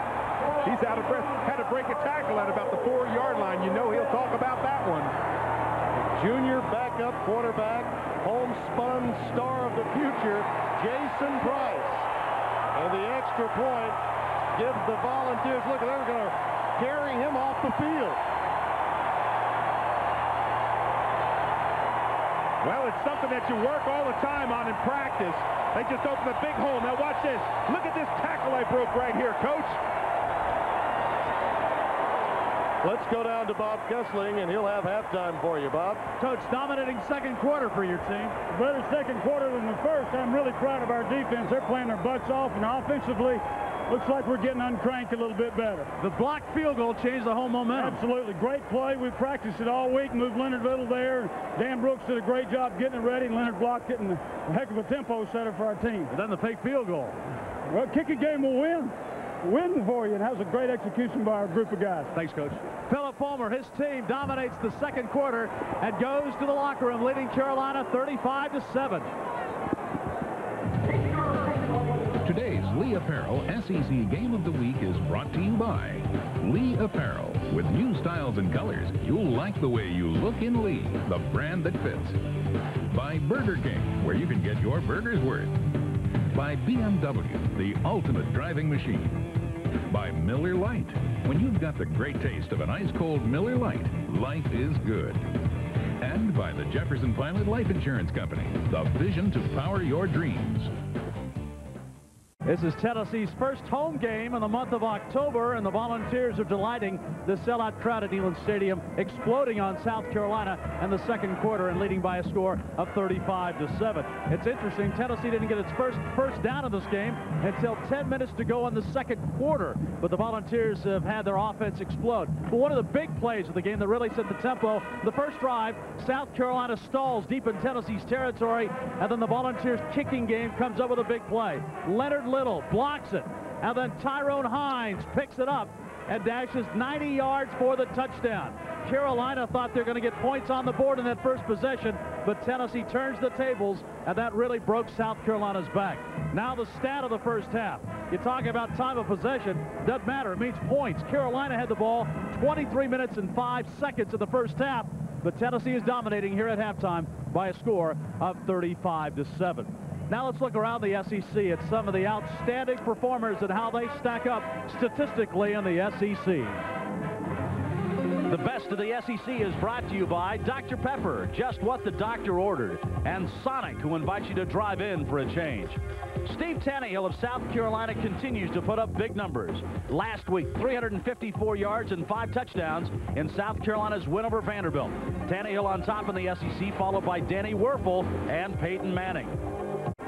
Halftime in Knoxville, number 5 Tennessee with a 35-7 lead over South Carolina. Along with Dave Rowe, I am Tim Brando. You know, it's interesting. Tennessee had not picked up a first down offensively until the 10-minute mark of the second quarter. Since then, Peyton Manning hasn't been stopped. Oh, they've been on fire. But, you know, if it were not for some mistakes quickly in the kicking game early, this game could really be different. The first one was that blocked field goal. Drove the ball 90 yards all the way down to the 2-yard line, made a mistake, then had to try a field goal. The field goal got blocked, and it returned it 91 yards for a score. Tyrone Hines doing the honors there. Then Chester Ford's touchdown run off of yet another South Carolina mistake. And then this was just a nifty play by Manning. This is Joey Kent. Manning was going to run for the first down, was a third down play, and found Kent. Now this is an outstanding play to the deep part of the end zone here. Great look in, bring the ball down. They're still in the football game here, but now it opens up. Again, after a poor kick return coverage, Joey Kent gets the honor for that touchdown, and then the fake field goal. Yeah, this is the one that broke their back. End of the game, fake field goal. South Carolina lines up all on one side. Tennessee made a great adjustment and broke through for the score. So in effect, what was billed as a marquee matchup among quarterbacks has been a blowout of special teams. Oh, it has been. You look at the total yards, Tennessee doing all of it really in the second quarter. And as we look at Rose Rewind, what can the Gamecocks possibly come up with to get back into the game? Well, recharge that turbo offense, get that offense going, and get Means and Davis back into the game. For UT, just keep on smoking. Smokey has been a happy camper indeed. Number 5 and with a bullet, Tennessee before better than 90,000 in Knoxville with a 4-touchdown lead.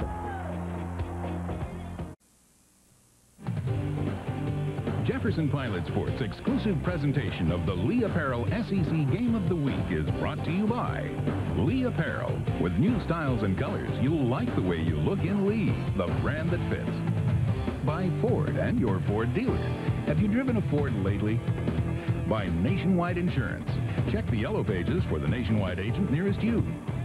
By Sonic and Dr. Pepper, who invite you to drive in for a change. And by Mobil Motor Oil. At Mobil, we've been changing oil for over 125 years.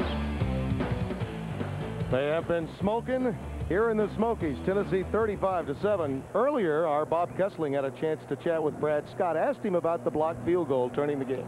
Yeah, it was a blocked field goal there in the first drive, and our special teams have hurt us. They've scored 2 touchdowns off special teams, and you can't make those kind of mistakes against a team as good as Tennessee. Your defense played well enough in the first quarter. They played very good, and then offensively we self-destructed. I don't know what the problem was, but we had the defense playing well, and then we weren't able to do a thing offensively, and we're going to have to suck up our pride right now and get out here and play hard. We've got a good enough team to make this a good ball game, but we're going to have to play a lot better than we did the first half. Thanks, Brad. Sounds as if Brad Scott had a dissertation or two at the intermission. As you look at the numbers on Tannehill, the first down story by itself as a team tells you that were it not for the special teams breakdowns, the Gamecocks would be very much in the thick of this game. And I think Tannehill, once that forced snap cost them yardage, that second series, having to go and play much of this game under center rather than out of the shotgun is really a detriment. That really changed them. You know, they talked about the blocked field goal, and of course that punt return, that kickoff return, but that snap over top of Tannehill's head, that one really set the tone in that first half. Reed Morton will kick off. Of course, Florio, as we documented towards the end of the first half, did injure that left ankle. He would generally handle the kickoff chores. Terry Fair again is back deep inside the Volunteers 5 as they get the ball to make matters worse for South Carolina to open the second half.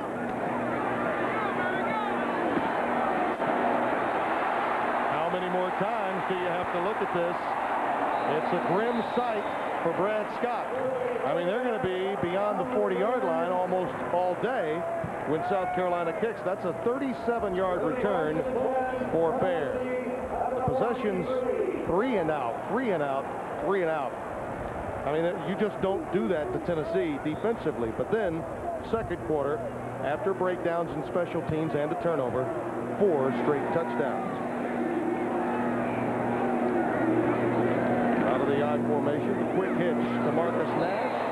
Truth takes him down in his tracks. Third stop of the day for Truth at that cornerback spot.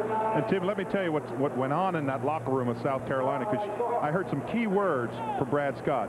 We've got to suck it up. We've got to have pride. I'm sure that's what they called upon their team. They said, listen, we're not 35-7 at halftime that bad a team.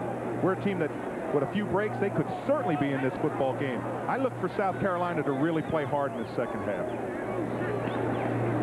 Second and 9. There's that bootleg action out of the eye we were talking about. It's good for a first down to Nash again. Ben Washington made the stop. It's not as if Tennessee tries to fool you offensively. No, they come out in that I formation. The only play they really do is run that play action fake with that little bit of a boot. Now, one of the problems that you have to realize, and again, let's take a peek at that real quick. Again, fake down the line right here now. Plant, come back on out. Now the bootleg action, one-on-one. There's the only play off that I formation. But one of the problems that South Carolina has is this Tennessee team is an outstanding offensive team. Graham stopped near the line of scrimmage that time by Ron Neely, the cornerback, coming up, along with Benji Young with run support. And you remarked about how Tennessee does not make mistakes. They're very much a penalty-free team. They don't hurt themselves. We chatted with Archie Manning at halftime.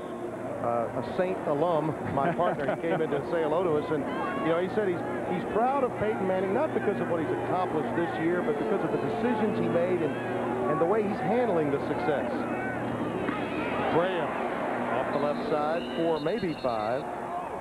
Sylvester Miller making the tackle. He mentioned that one of the reasons he chose Tennessee, he asked questions of everyone that recruited him, and he told his dad, you know, they've got a great reputation for offensive linemen. And after having seen his father play, particularly with the Saints, he said, you know, I think I'd like to have maximum protection. Yeah. Archie didn't know what a pocket was. Archie said, I got a pocket on each side of my pants here. That's the only pocket that I know. But Peyton can stand back there with that big offensive line, take time, look downfield. He's got great height, great mechanics, and he's got great wide receivers. 3rd and 6. There's the delay to Graham. He'll be stopped shy of the first down. A couple of yards, maybe even 3 yards shy of that first down. Miller and Smith That's an interesting call. That's an interesting call. Third down, about 6 yards to go. He comes up 2 or 3 yards short, so your defense stops him. Now the question is, can they get that turbo offense back charged for South Carolina and get back in this football game? Really a difficult task. The old offensive guard from 69 to 71 would like to see more of his offensive line down blocking on the run attack. This punt is headed to the end zone in the checkerboard square for a touchback. 40-yard punt, but South Carolina will have it from their 20 when we come back. Just underway into third. Number 5, Tennessee, leading South Carolina.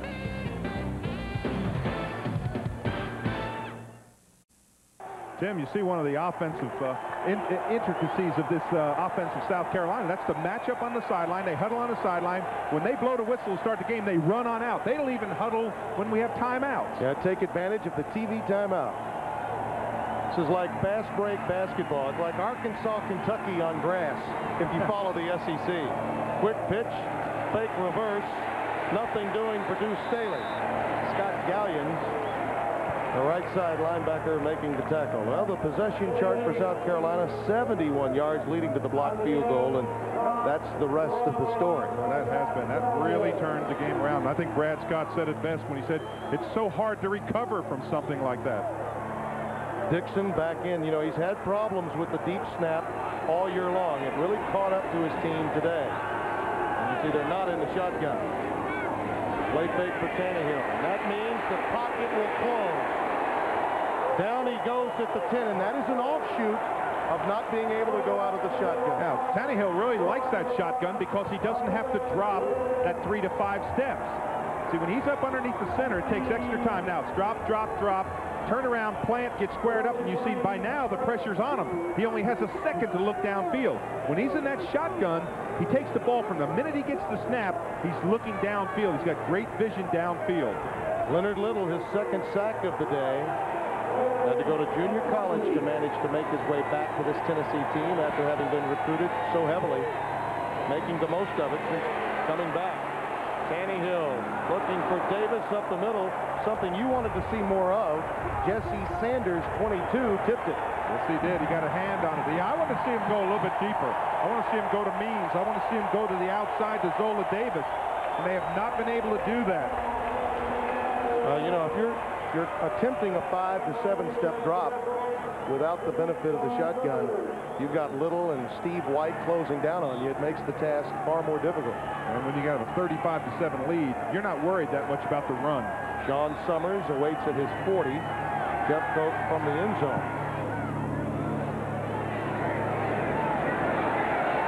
Fair. Look out, a wide open seam to the 21-yard line. And the kicker makes the tackle. 42-yard punt, 32-yard return. And you know the amazing thing, they don't even have to move the chains. The chains are in the exact same spot. Look at this. Coverage downfield, you've got to get downfield. This is a punt. You've got to get the ball up high enough so that you get coverage. There's nobody laying a hand on them. Now the kicker comes in and makes the tackle. Tennessee from the 21-yard line running out of the I. 4 minutes deep. It is the third period. Graham down to the 11-yard line. Terry Fair, we were mentioning how well Tennessee has handled the returns through this season. Terry Fair handling punts for the first time today. I'm sure he'll get a few more chances after the impact he's had. We've got an injured Volunteer at the 21-yard line. Appears to be Ford, Chester Ford, the fullback. It's amazing. Graham is probably saying, I'm glad we got this lead because now maybe I'll get a few carries, get some yards, get some times to run the football. You know, it's interesting talking about Peyton Manning with his basketball background. You know, he is a young man that was a backup and also a teammate of Randy Livingston at Newman High School, the outstanding guard from LSU who's been beset with a torn ACL. Let's go down to Bob Kessling. Bob? Yeah, there's an injured Gamecock on the sideline. Hank Campbell, sorry to hear about your knee injury, but give us an update on it, where you stand right now.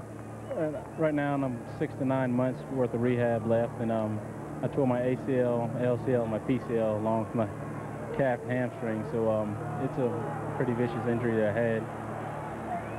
They're going to the line of scrimmage. Peyton Manning on first down. Coming back the other way. Good pressure from South Carolina, but once Graham makes the corner look out, Kilgore comes up to make the tackle. Your injury basically was just a fluke thing in practice, wasn't it? Right. If you watch it on film and you watch the blow, I took a helmet to the inside of the knee, and really, when I got hit, you know, it was a bad hit, and it hurt, but it didn't look like it'd be that type of injury. Hank, we hope your football career's not over, and good luck to you. Okay, thank you. Hank Campbell, the outstanding linebacker of the Gamecocks, Tim. Yeah, and really hurt this team. He was an emotional leader for this club defensively. Second down and 6. Benji Schuler has come into the game at a wideout. Not much room for Graham that time. Good penetration from South Carolina defensively. Henry Taylor making the stop, the defensive tackle. And Tim, did you hear Hank Campbell say talk all about his different ligaments that he tore? PCL, ACL, and a lateral collateral. I mean, they become actually medical doctors as we look at that run in the middle. But really, these guys, when they get injured today, it's not, oh, I tore something or pulled a muscle. I tore my posterior cruciate ligament, my anterior cruciate ligament, which are the X up in the middle, and I tore my lateral collateral on the outside of the knee. 4 wide receivers up at the top on third down from the 8-yard line, and Manning goes gun. Down he goes. Aubrey Brooks, 43, cracks through, the senior out of Sumter, South Carolina. Been a steadying influence for this club. We mentioned their linebackers as a whole have been probably their best position defensively from the beginning of the season to this point in late October. And you see blitzing. You see outside linebackers coming. That's Brooks, 43, the outside linebacker, and that's the first sack of Manning. That's only the 9th time he's been stopped for a sack this year. We see this overload on South Carolina. That's why they were able to run that fake field goal. Problems this time for Tennessee as Lee Wiggins gets through to get a piece of that one, much to the chagrin of Philip Fulmer, who prides himself as an elite team with its special teams aspect of the game. 35-7 our score. Tennessee leads. Back after this word from your local SEC station. Tim, watch number 27, Lee Wiggins. He's right in front of the official. He's a leaper in the middle. This is his 7th career block. Boy, he gets up in the air. But not the same results as that first block field goal. Lee Wiggins specializes in that area. That's a nice round football number to work with. Play fake from Tannehill. Batted down and picked off. Taken out of the air by Tyrone Hines. Billy Barron knocked that one loose. Now, wait a minute. Was that a lateral? Was that a lateral? I wondered. I thought Burton had it for a second, and it looks like he lateraled it. Well, maybe that was 94. Billy Barron. Yeah, watch here. There he is right there. Now watch right here. He comes back with the ball, but is this a lateral? Watch here. Whoop, there you go. You can have it. Comes up. He may get an interception and a good lateral. Right, Tyrone Hines is credited with the interception, and Steve is saying, well, it's one of those days, you know. Well, when's the last time you saw 2 defensive linemen intercept passes? Doesn't happen very often. Manning from the 18-yard line.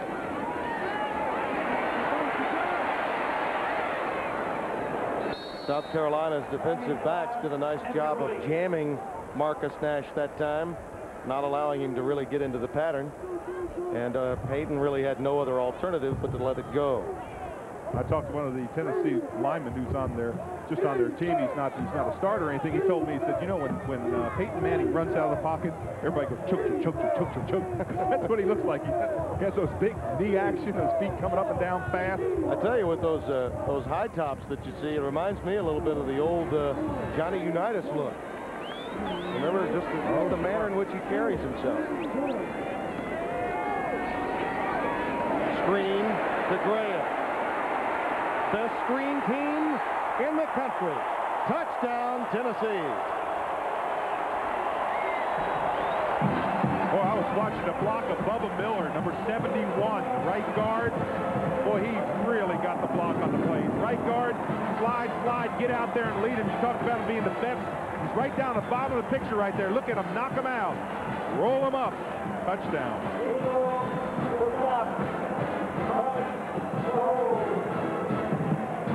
First touchdown of the game for Graham.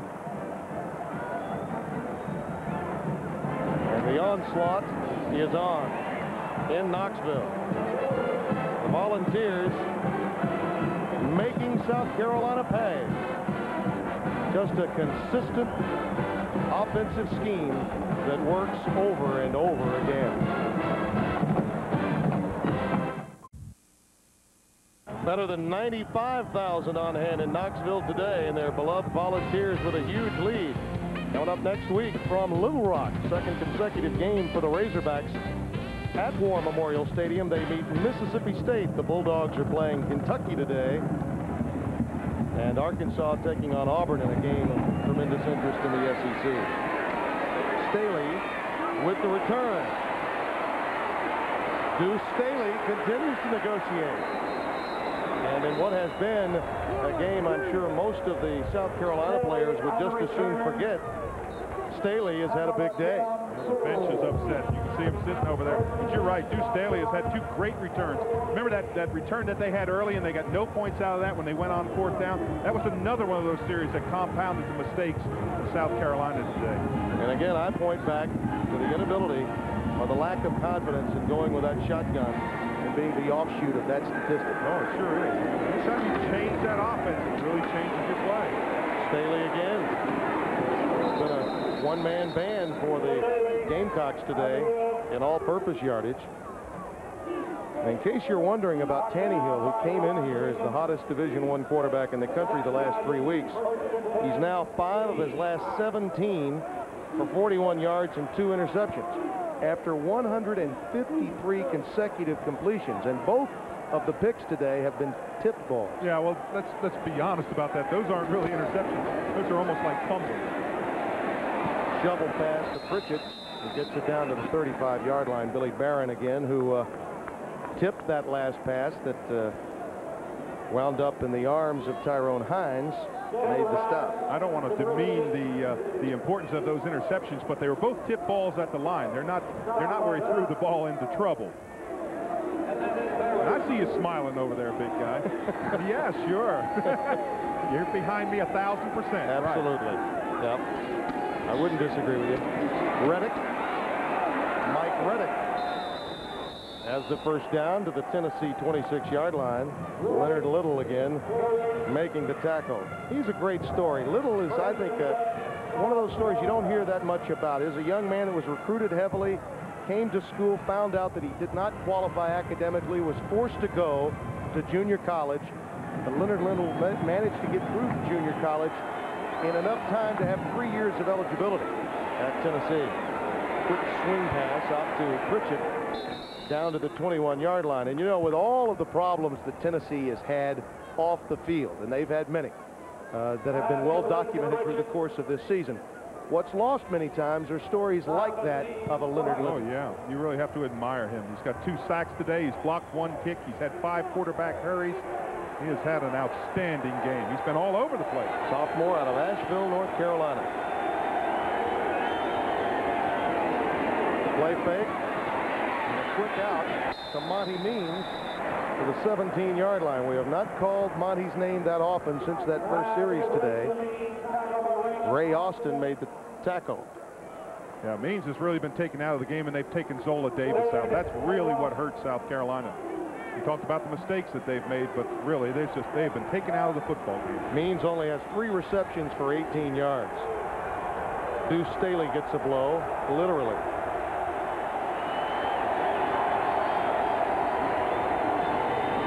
Pritchett, the up back, a yard, maybe 2. Should be enough for the first down. Stanley Pritchett just 21 yards today. They have frankly used him more as a receiver than as a runner, though they tampered with that early in the season. And it appears that Deuce Staley will try to get back into the game. They desperately need him, that's for sure. He's saying, I'm not hurt. He's got a little sprained ankle. We saw him coming out a little bit gingerly on that ankle. He wants to go back in and play football. Bridges in motion. Tannehill. Dangerous when he scrambles. Almost intercepted again. Means the intended receiver, Noel, nearly to have the pick. I don't think Tannehill ever saw Noel in there. It's going to be, Noel's going to be coming from his right. All he sees is his wide receiver as he steps up, think and run, passing. Now see, Noel just plants and comes right back. He should have had a pick there.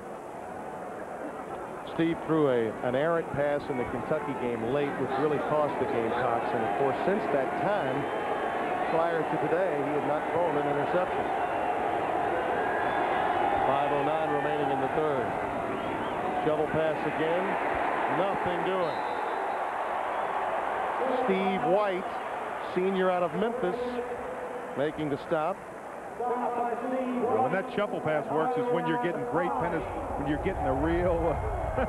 wait a minute, I got to look at that sign. I feel like chicken tonight. Hope it's baked. But the only time that shuffle pass really works is when you get your defensive lineman really flying in and you throw it between them and you get it into the secondary.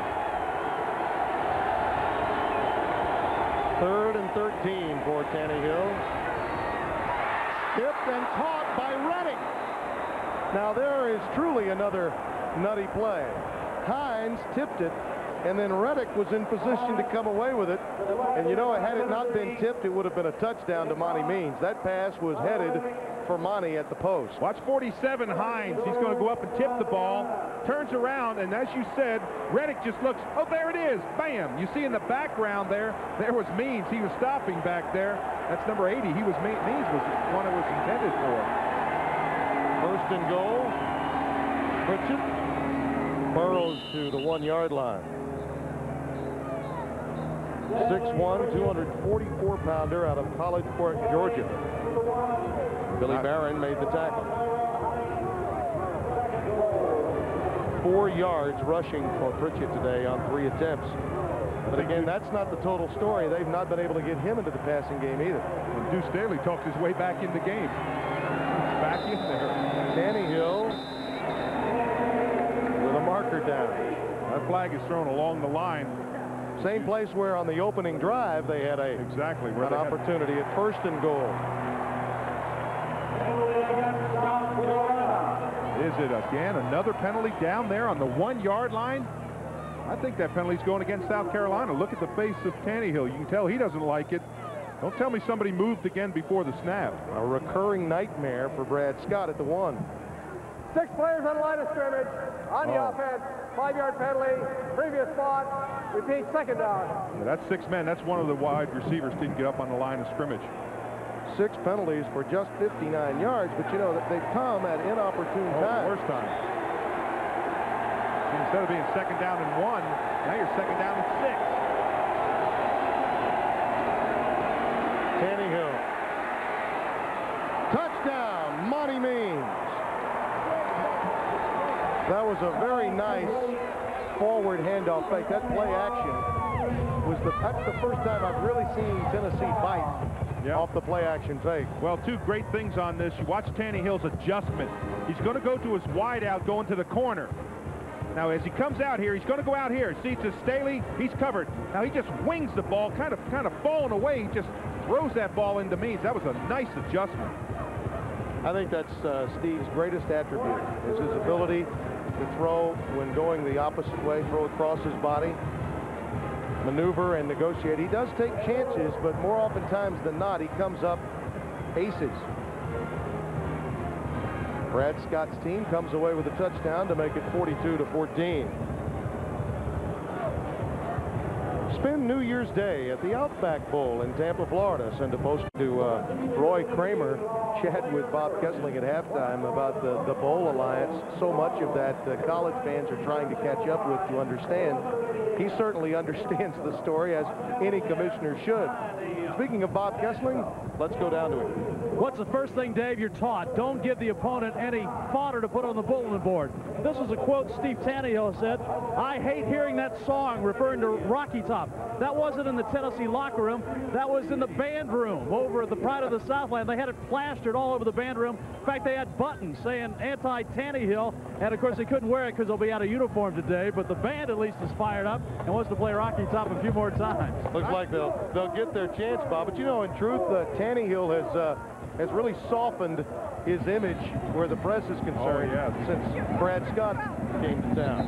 High boot kick and the fair catch made by the Volunteers. Number 86, Dustin Moore, does the honor. You see the scoring drive. 11 plays, 52 yards. Means with his 9th touchdown reception of the season. You know, when I looked at that band picture, I thought I saw some of those buttons over there. They had something on the front of their jerseys. Or uniforms, I guess you'd say, not jerseys. 1st and 10 for Manning. Moore stays in the game at a tight end spot. Up the middle and wide open. That'll get you over 100 for a 7th time, a record. Jay Graham touchdown.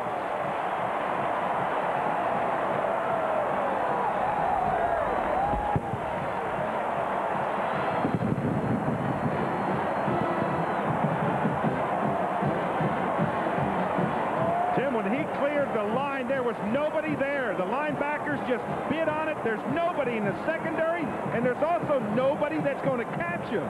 Look at the speed that he just runs away from him with.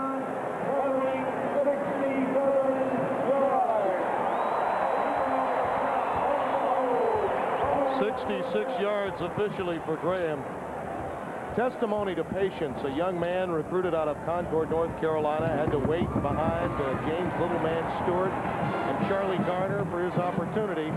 He has made the most of it in 95. And you're right, boy, once he got past that initial line for South Carolina, there was absolutely no one there. Yeah, good block there, and there was just no one there. They just split the seam, and he was off, and he ran away from everybody. That was what's amazing to me. Graham's about 206, 208 pounds, and he just outran everyone. You see Brooks in there, 43. He takes the up back block, bam, right there, and now he's gone. Nobody even close to him.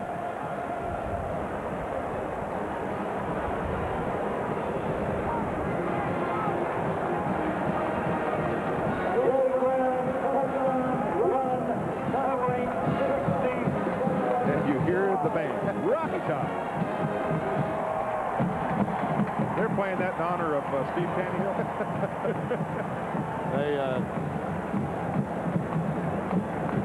Graham had a 75-yard run against Alabama. It meant so much for this team and this program to get that 9-year Alabama gorilla off their shoulders. And now when you look at the remaining games on Tennessee's schedule, with just a little bit of help, and I'll underscore a little bit of help, they have an opportunity of making a strong move at the top of all of the polls. Terry Cousin is back deep. This is again a high pooch that Cousin allows to go out of bounds. South Carolina should get it at the 35-yard line. Now Tennessee, as you see, with Southern Mississippi, a non-conference game, and then at Kentucky, that's a border rivalry, and then Vanderbilt, the in-state one. But of course, you know the travails and problems of the Vanderbilt program. South Carolina, a toughie against Florida, that game at Williams-Brice Stadium, and then their matchup, the rivalry in the Palmetto State against Clemson, a team that has been running very well of late for head coach Tommy West. So a tough remaining schedule for the Gamecocks. And Tim, I have to tell you real quick, got a friend of mine, Mrs. Ray, up here. It's a friend of mine's mom, and she told me before the game, she said 48-24. She's not bad off. You know, she told me she's been coming to games here for 45 years. She has not missed a game in this stadium. She sits right over there, just kind of out in front of us. But today I brought her in the booth. She gave me a great scout report. She said, "You know that Gallion boy? He's great. He goes to church every Sunday. I really like him. Goes to my church." And she told me all kind of stuff about this Tennessee team. But she picked 48-24. And Carolina better get some scoring if they're going to get their 24. A part of the Preparation, right? You come in early? Oh, we ask everybody about it. We ask everybody. Mrs. Ray fills me in every time I come to Knoxville. She gives me the inside scoop on Tennessee. Rather than the 35-yard line, South Carolina will opt to return again. And given the problems that Tennessee has had in their kick coverage, you can certainly understand Brad Scott electing to have the Volunteers re-kick. You know, this may be the fewest first downs I've ever seen in a 49-point scoring game. That's just incredible. They don't have a whole lot of first downs. Remember, they didn't have a first down until halfway through the second quarter. But Tennessee's offense has been big strike from long way out. In many respects, Peyton Manning not giving you anything that you did not anticipate. It comes down to execution. And since the 10-minute mark of the second quarter, Tennessee's offense has been all about execution. They'll re-kick from the 30.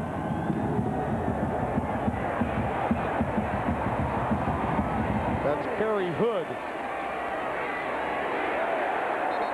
And what could have been a 1st and 10 from the 35 turns out to be 1st and 10 from the 24. Anthony Hampton gets down there, number 85. Backup linebacker to Gallion, sophomore out of Edgewood, New Jersey. Inglewood, New Jersey, I beg your pardon, to make the tackle. So it's a 1st and 10 from the 24 for the Gamecocks. Well, it's not gone the way that Steve Tannehill expected. It started off that way. They drove that ball about 80 yards down to the 2-yard line, made a little mistake, then made a big mistake. And from there, everything has been going against South Carolina. 2 tips, 2 interceptions. Tennessee has capitalized on field position. An avalanche. Bridges in motion. Staley again. And obviously Tennessee's defense will give that. And of course, Staley's all-purpose yardage continues to mount through the course of this game. But as Brad Scott mentioned in his halftime conversation with Bob Kessler, this is about pride now. I mean, it could get, the avalanche could turn into an embarrassment. And South Carolina now has to say, hey, let's have a good game the rest of the way so that we're not shell-shocked with that matchup with Florida and Clemson that's yet to come. Another tipped pass, intercepted. And I think it was again Burton who tipped it. Burton tipped it into the air.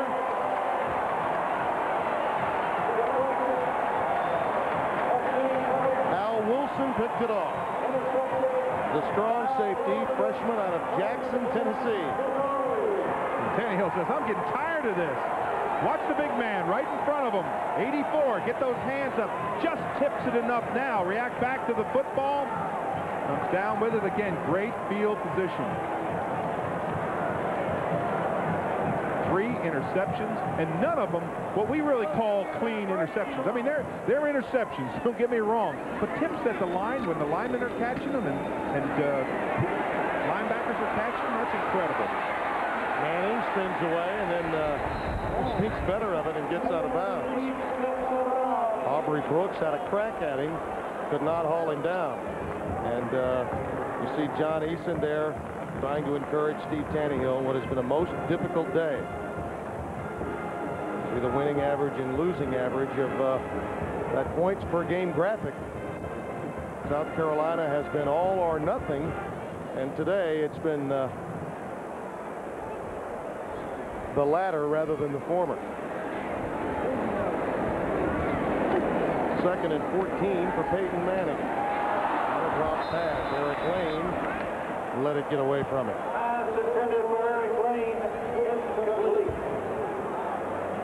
I wanted to touch on you, Dave, with this because we obviously have some time that we can discuss matters beyond just this particular game. Tennessee having to play Florida so early in the year, and Brad Scott was very adamant with us about his schedule being top-heavy and bottom-heavy with a little room in the middle. I think the SEC is certainly taking the necessary steps to make the collegiate game better for everyone to view by equally distributing these games in the future. Scheduling problems are, I think, one of the real problems facing college football in general and in the SEC. That pass complete to Pillow for a first down. Brooks made the tackle. Well, you look when Tennessee played Florida, they had to play them real early. I know the schedules, as you say, are made up real early in the, they're made up 5-6 years in advance. Nice touch pass here by Manning, looking downfield, throwing over top of the defense, just perfect pass. But again, yeah, watch just over him this time. Just to him. But again, back to that scheduling thing. Tennessee had to play Florida, what, third game of the year? Boom. That game's over. That game should be played right now. South Carolina, their bye week is at the end of the season. Levine down to about the 17-yard line as the chains continued to move. And realistically, in the big picture of college football, since the SEC went to the 8 games, the administrations of each of the schools now have their own agendas where they want a certain game a certain week, and it's a tradition. Sure. You know what? It's the 90s. For the betterment of the game, you had better look at the big picture, the broad brush, rather than your own hidden agenda. Think of what that Florida-Tennessee match would be right now. Absolutely. Levine to the 5-yard line.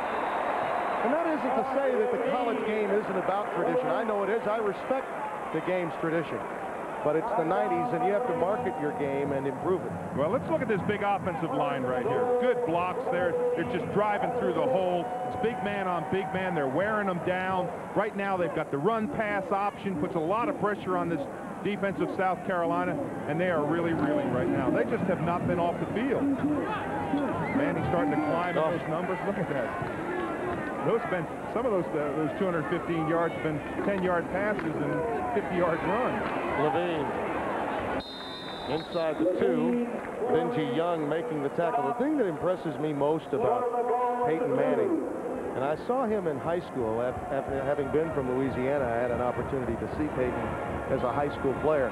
He has grown and matured into his body so very nicely in such a short span of time, and he approaches the game in an almost effortless manner. Well, I can tell you this from having a son that plays football. It's so tough to try and stay out of the game, and you really have to admire Archie for staying out of Peyton's career, just saying, hey, there are your coaches. Don't call me up and ask me advice. We're going to talk dad to son.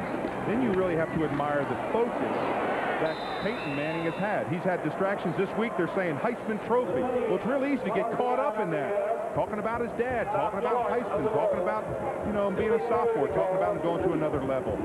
Watch Aubrey Brooks sticking Levine here. Good stick in there. Face right in there, 43. Aubrey Brooks, he's not quitting. Third down and goal with the ball at the 2-yard line for the Volunteers, leading at 49-14 as the quarter begins to wind to a halt. Should be able to get this play off. Play fake. Touchdown. Scott Pfeiffer, the tight end.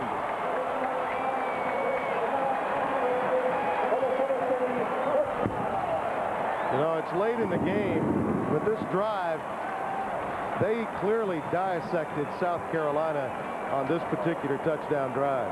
Well, this is that formation play action. Come out here. You've got the run-pass option. You can see the result in the back of the touchdown. Pfeiffer. Scott Pfeiffer, his first touchdown catch of the season, junior out of St. Louis, Missouri. Jeff Hall in for the extra point. Quarter comes to an end on the extra point, and for Wally Burnham, the defensive coordinator, and for Brad Scott, it's a case of what might have been in the Smokies today. As we head to the fourth, it's a big orange onslaught.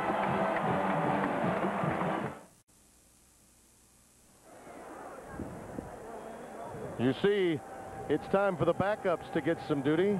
Jermaine Copeland warming up, as is the highly touted heir apparent to Steve Tannehill, Anthony Wright, the freshman out of Vanceboro, North Carolina, who will get his opportunity. In a game that was billed as a marquee matchup for the starters, the backups are sure to get their chance. Hall boots it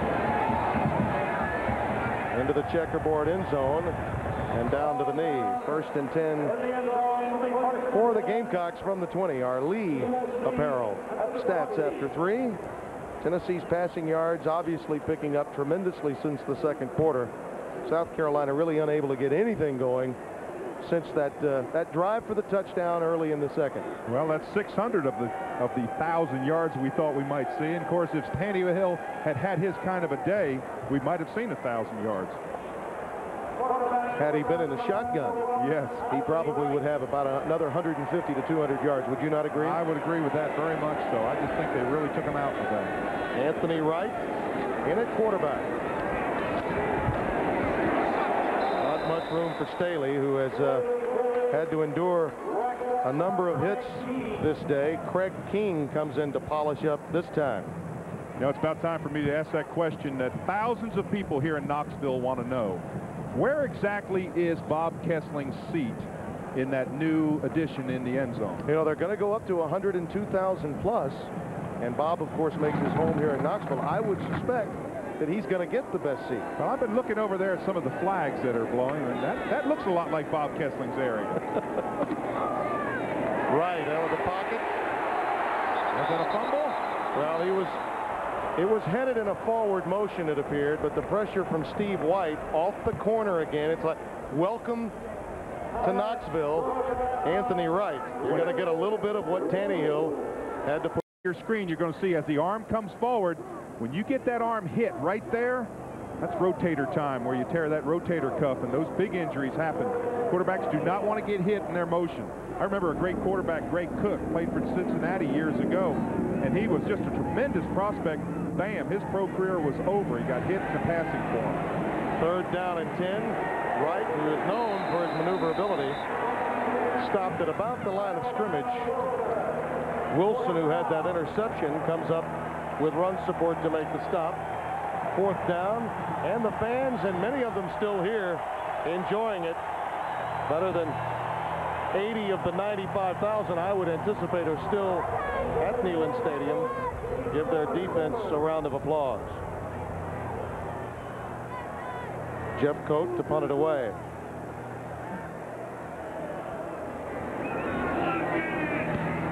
Again, a low end-over-end punt. Anytime he's gone into that wind, he's really had difficulty today. A wind of about 20 miles per hour, gusting to 30. Just 23 yards that time for the Carolina punter. Plenty of time remaining for Tennessee, and Copeland is coming in. I'm Bobby Denton for Pardon's Jewelers. When it comes to seeing the difference in the quality of one ring versus another, the customer is often confused. Many times a bargain price is no bargain at all, or a pricey price tag is nothing more than a prestigious name on a box. Pardon sells only fine jewelry, which is fairly priced. Next time you're tempted to buy something beautiful, make sure you're tempted at a store you can trust. It's always Pardon's Jewelers, North Broadway near Kmart. Old Smokey barking away. What's he upset about? I don't know. He's barking out something. Maybe it's signal. Jeremy Bates, freshman out of Sevierville, a coach's son, gets to lead the team rather than Copeland. And why not just give it up to Levine and let him scamper? That's a first down, as the Gamecocks certainly have their heads down on defense now. The marker down. Well, it's going to be holding against against Tennessee. That's the only thing that stopped Tennessee today. And look at Philip Fulmer. Now, who was holding? During the run, 10-yard penalty, spotted a fall, repeat first down. I thought it interesting what you said about Fulmer, about being him being a kind of an old lineman with an offensive thought. There's a little bit of controversy there. He wants to open up, throw it deep. You know, that's kind of like those old linemen. You know, what's the biggest thrill for a lineman? To score. Yep. And I think Fulmer's that same way. Yeah, he and David Cutcliffe have been together for some time. Cutcliffe has been on this staff for 13 years, and he really gives him a lot of credit. You see Bates. Play fake. He'll opt to run, and he quickly gets out of bounds near the 30-yard line.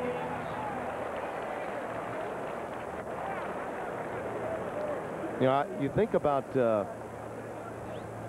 Philip Fulmer's career from '69 through '71, and the changes in college football since that time. As you look at our Jefferson Pilot Sports scoreline, the ACC story this day. That's interesting game. Kentucky still has a bowl opportunity that they're playing for this year, and a close one against Mississippi State.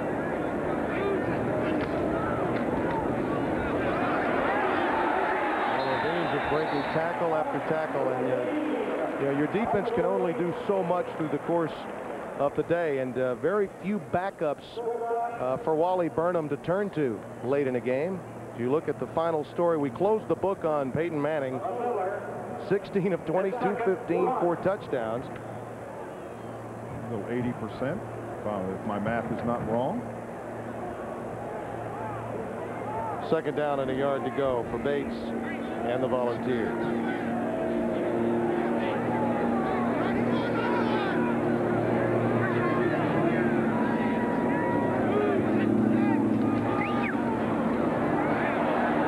This will be a sack. The first to get to him was Benzie Young, and then the help came from Sylvester Miller. And you know what happens right now? You think of a young quarterback like Bates in there. He wants to throw the football. He's saying, hey, give me a chance in there. Let me take a little swing at it. You know, this is not kneel down time, hand the football off. He wants to still run his offense. He wants to practice. A lot of people would think perhaps they're trying to run up the score, but they're just trying to run their offense. You got better than 12 minutes left in the game.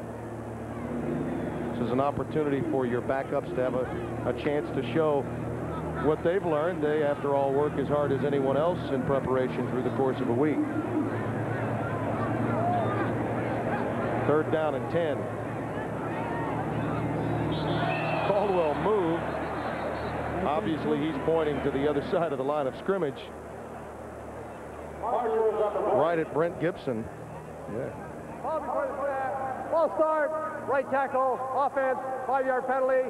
Still third down. When we talked about all the Heisman hype, truthfully, South Carolina did very little in terms of hype where Steve Tannehill's concerned. His numbers got into the press, and suddenly, with this matchup, he got some ink this past week.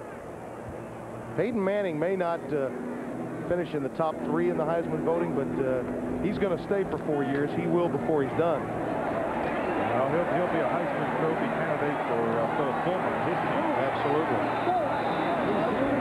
Sylvester Miller finally makes the tackle. You could give that as a coverage sack to the Gamecock secondary. It was a good sack for the secondary because they kept coverage. He allowed them to come out there, finally got to him. There was no one open. Quarterback couldn't throw the football. Fourth down, a punt formation for Tennessee. Binion again, who has been unable to find that coffin corner.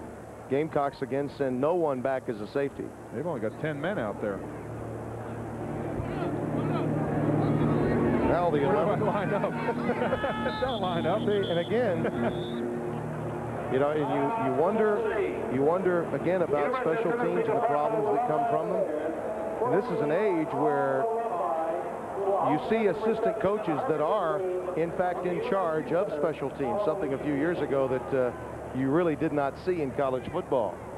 Well, we were talking about that expansion and where Bob Kessling's seat might, in fact, be.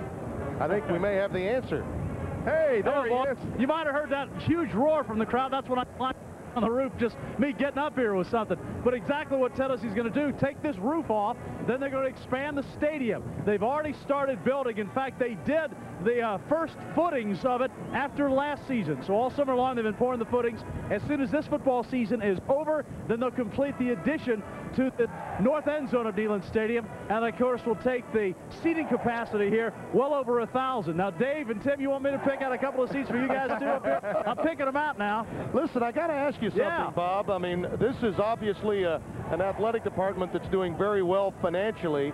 Will they add a bigger scoreboard? I think they're in need of one. Yeah, that's part of the plan. They're going to put in additional message boards and signage, and the way the stadium has been constructed was a problem, but they are going to improve the signage and the scoreboards here at Neyland Stadium. Now, my big thing is try to figure out how to get off this thing. Punt rolls dead at the 21-yard line after an 18-yarder in the win. 56-14. Back to the roof after this.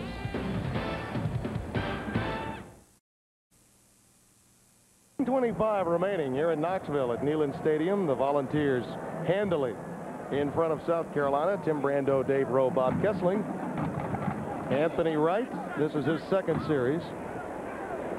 Staley remains in the backfield to dot the I behind him. Quick toss as they head for the boundary. And again, Staley picks up 9. He's very close to the necessary yardage for the first down. And Steve Tannehill's day, not at all what he anticipated. All of those interceptions, tipped passes.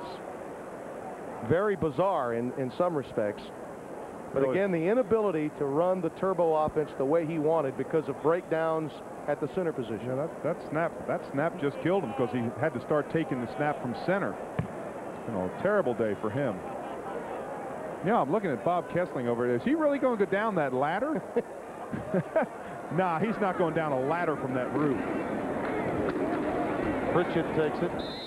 You know, I would strike into the song Up on the Roof, but somehow I don't think it applies where Kessling's concerned. But yeah, this is his area. This is where he makes his home. He works for the local NBC affiliate here in Knoxville. I mean, you don't have to worry about buying dinner if you're in Knoxville with Bob Kessling. Well, this is really, and I know this is going to sound almost bizarre to say this, but with 10 minutes left in the game, this is a real search time for South Carolina. You're going to try to find some kind of positive notes to put on the board for next week. They've got a lineup next week. So you're looking for a running game. You're looking for a quarterback to get experience. You're looking for your linemen. You're looking for people that don't quit.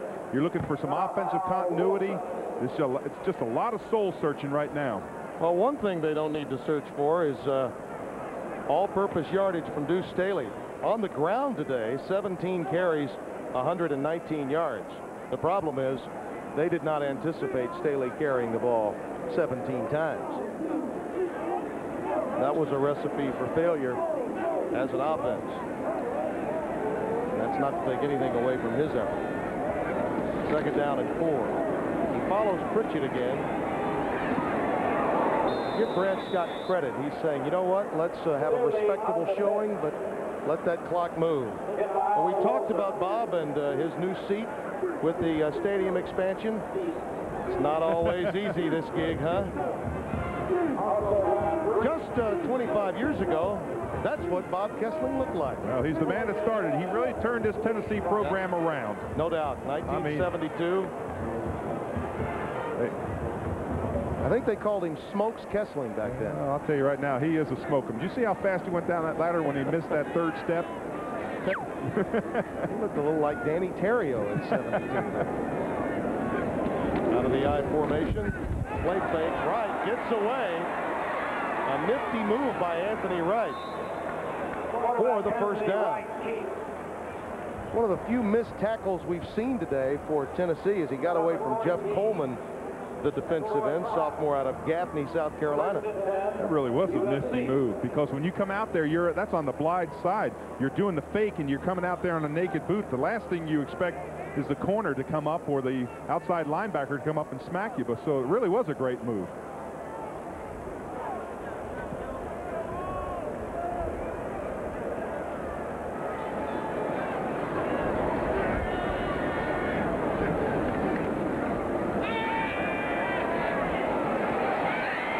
Sidelines incomplete. Pass was intended for Calvin Owens. The redshirt sophomore. The marker is down. And the flag was thrown really late. This may be rough and it's face mask. Someone rushing the ball got a hand up in the face mask because that flag was thrown after the pass was thrown. Steve Tannehill, of course. 55. Face mask on the defense. 5-yard penalty. Well, that's the first time I've heard that. Yeah.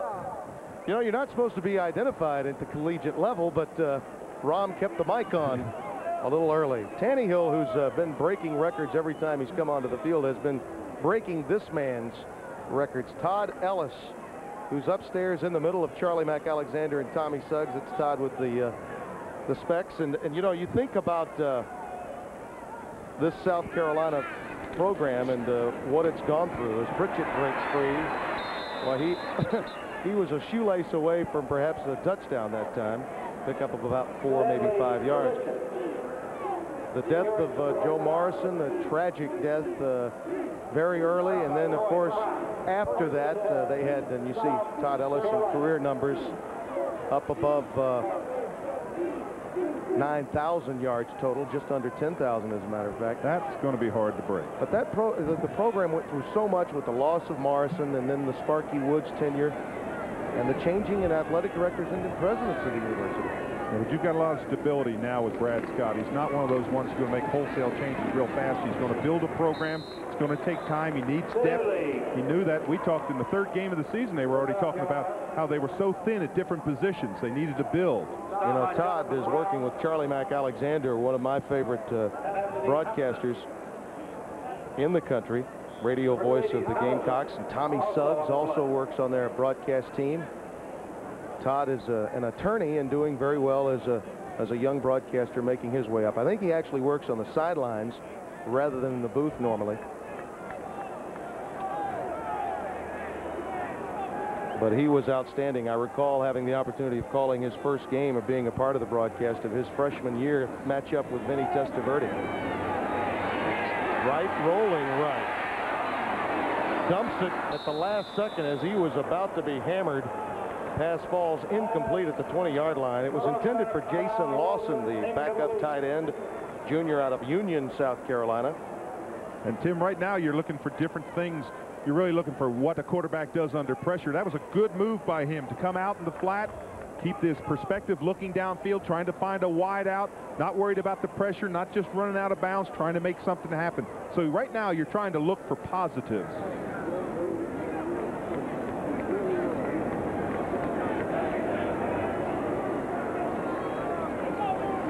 South Carolina has gone exclusively out of the I formation since Wright has come into the game.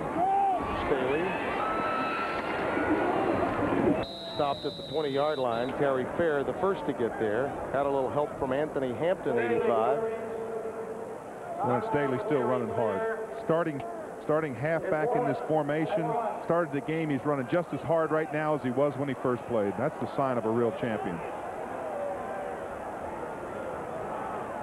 You know, that matchup next week that we have between Mississippi State and Arkansas could be vital to the Hogs, regardless of the outcome of tonight's game against Auburn that is being played also at War Memorial Stadium. And the Razorbacks get the Bulldogs next week in our matchup in Little Rock. Well, Danny Ford said he liked his team. He's got a good one. I think the shoes certainly fit for them to be the most improved in the Western Division. Pritchett picks up about 3 on the 4th down play, so the Gamecocks hold on. Boy, and whenever we get in a game like this, I continually thinking about, had a great coach, John Madden, who used to say, a football game is determined by 5 plays. You never know when they're going to happen. So you play as hard as you can, and when they happen, you hope they happen the right way for you. And this game has come down. When you stop and look, there are 5 huge plays in this game. 2 that are just, I think, you can almost print in headlines. The 1-yard line movement on 1st and goal, or 2nd and goal, I think, at that particular point in time. It was 2nd and goal from the 1, became 2nd and goal from the 6 instead, as you see the run up the middle by Staley for negligible yardage. That meant that the opportunity at 7 decreased to 3 by probably 50%. Sure. Then the blocked field goal, that's the second play. And then the snap that was low, that's actually 3. Well, the one over top of the over top of the head of Tannehill. Again, and that was after their defense had actually stopped Tennessee. Sure. While trailing 7-0, had a chance at quality field position, lost 20 yards on that play, and then they decided to just shelve the shotgun, which meant the turbo had lost all of its power. Well, it comes down, I guess, like he's always said, it came down to 4 or 5 big key plays. Reverse to Means. Stopped at the 10-yard line. An outstanding tackle made by Corey Gaines, number 30, the sophomore, out of Baton Rouge, Louisiana. It's a young man who settled on Tennessee, was recruited heavily by Texas, and the Southeastern Conference was the selling point to get him into Knoxville. Well, you know, one thing that Tennessee did, which was really interesting in talking to their people, they said that after the Florida game, they realized that they had not practiced situations. And so they came out and they started practicing defensive situations. 3rd down and 7 deep in the territory, those different types of things. And John Chavis has really done a good job, because what he did is he put them in different situations in practice. Instead of just coming out 1st down, 2nd down, 3rd down, he'd come out and say, it's 3rd down and 10, you've got to make a 1st down, you've got to stop them defense. Staley again on the carry. As we look at that Jefferson Pilot Sports score line, Kentucky now has eased in front of Mississippi State. Whew. Is Ohio State tough? Tough and for real. Hey, the Battle of Kansas. Yeah, how do you get 4 points? You know what? The Kansas State story actually hurts Tennessee in the sense of the alliance, with respect to the alliance and where they might wind up, and allowing Notre Dame to remain where they are. That's not a good score if you're a Tennessee fan looking at the big picture. Pritchett stopped at the 5-yard line. Are you going to tell me there were 2 safeties in that game? I mean, how else do you... I'm just sitting here thinking, I know I'm a defensive lineman. I played my last 2 years without a helmet. But how do you get 4 points there, partner? Yeah, that's probably it. But you know the guys down the truck never make a mistake. No, of course not. Never. Absolutely not. Everything you want to know about this game is done down that truck. 2nd down and goal at the 5. I knew that was coming. I knew they'd put us on. Yeah, absolutely. Sure. Right on cue, they come to us on camera. Shovel pass to Pritchett. Not quite. Not quite. Nelson making the stop, number 60 in the orange and white of Tennessee. Well, I think quickly back to that first drive, they were in this exact position. And that first drive, they drove the length of the field, got to this position. 2nd down, they had that movement that you talked about. Well, if you recall, Tannehill had an outstanding run out of the pocket, got nailed at the 1, came up, head of pumping, fist clasped. He was ready to go, and then that penalty took all of the air out of that balloon. Pritchett bounces off the tackle and into the end zone for the touchdown. A long drive that took a great deal of time off of the clock. 17 plays, ending in a touchdown for the Gamecocks. 56-20 our score. Yeah, this is just power football. Run off tackle, put your head down, you're stopped. Nope, you're not. Again, spin, just try to get into that end zone. Hey, is that Ken Dennis? Well, it's Ken and the King. Oh, yeah. That's Rob Reichley right behind him. The extra point is good, and the Gamecocks get 7 on a 17-play drive. 56-21, Volunteers. Back after this. 56-21, Tennessee, ranked 5th in the country, doing nothing to hurt that status nationally. Taking on a South Carolina team that had illusions of grandeur coming into first few plays offensively. Copeland, a freshman out of Harriman, Tennessee. Play fake and the roll. Finds the tight end, Dustin Moore. And Moore carries some Gamecocks with him. Freshman out of Greenville, Tennessee. Boy, he got stuck. And I mean, he just put it down and put his head down and just ground for those yardage. Watch this little fake action here, strong side, come back on the boot. Now he got the run pass option, dump it over his head. Now watch, he gets stuck right there.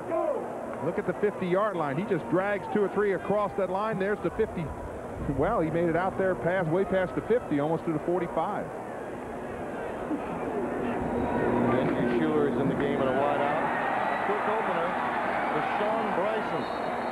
Marker comes down. Bryson, a freshman out of Franklin, North Carolina. And we'll check the marker.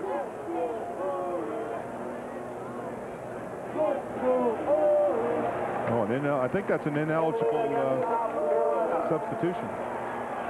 Our Miller Lite players of the game: Deuce Staley, 141 yards on 22 carries, and why not? Peyton Manning, 16 of 20 for 215 yards and 4 touchdowns. And as part of our players of the game,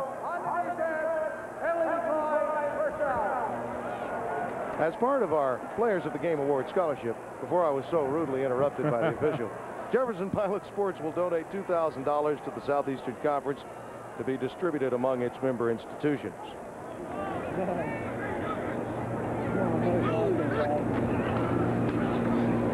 Clock continues to run under 60 seconds. Sean Bryson off the left side. Henry Taylor making the stop. You know, in talking of Peyton Manning, we speak so often of Archie because of the bloodline, but you know, in truth, a lot of credit has to go to that entire family. His brother Cooper, who went to Ole Miss, was injured, and unfortunately a great receiver didn't have an opportunity to play at the collegiate level. Very smart young man, and Mother Olivia has done a very nice job with all of the Manning children. Well, she didn't come to today's game because her son, the one that's in 9th grade, had a JV game today, so she had to stay home. I'm also told she's the fashion consultant for Peyton. Make sure that he's well groomed, as all moms should. Certainly Tennessee was groomed for success today as they hammered a South Carolina team that had felt that it might have turned the corner. A second quarter barrage that ends with a 56-21 final score. Phil Fulmer and Brad Scott, two of the fine young coaches in the Southeastern Conference that I think will help make this not only a conference that has strength today, but will be strongest in its future.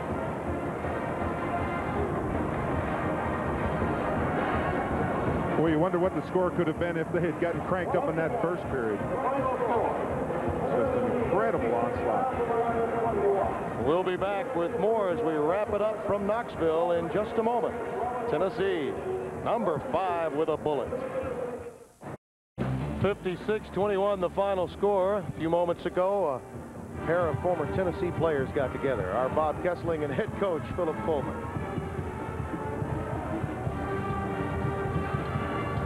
You have to be proud of your team's performance today. I am really proud of our football team. I'm particularly proud of the defensive football team. Got after them really well.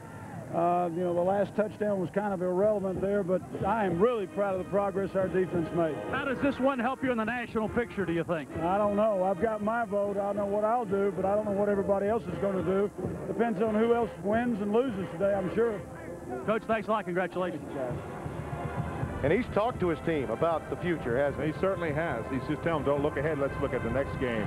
Very open and honest, Philip Fulmer, head coach of Tennessee, and we'll be back to wrap it up from Knoxville after this word from your local SEC station.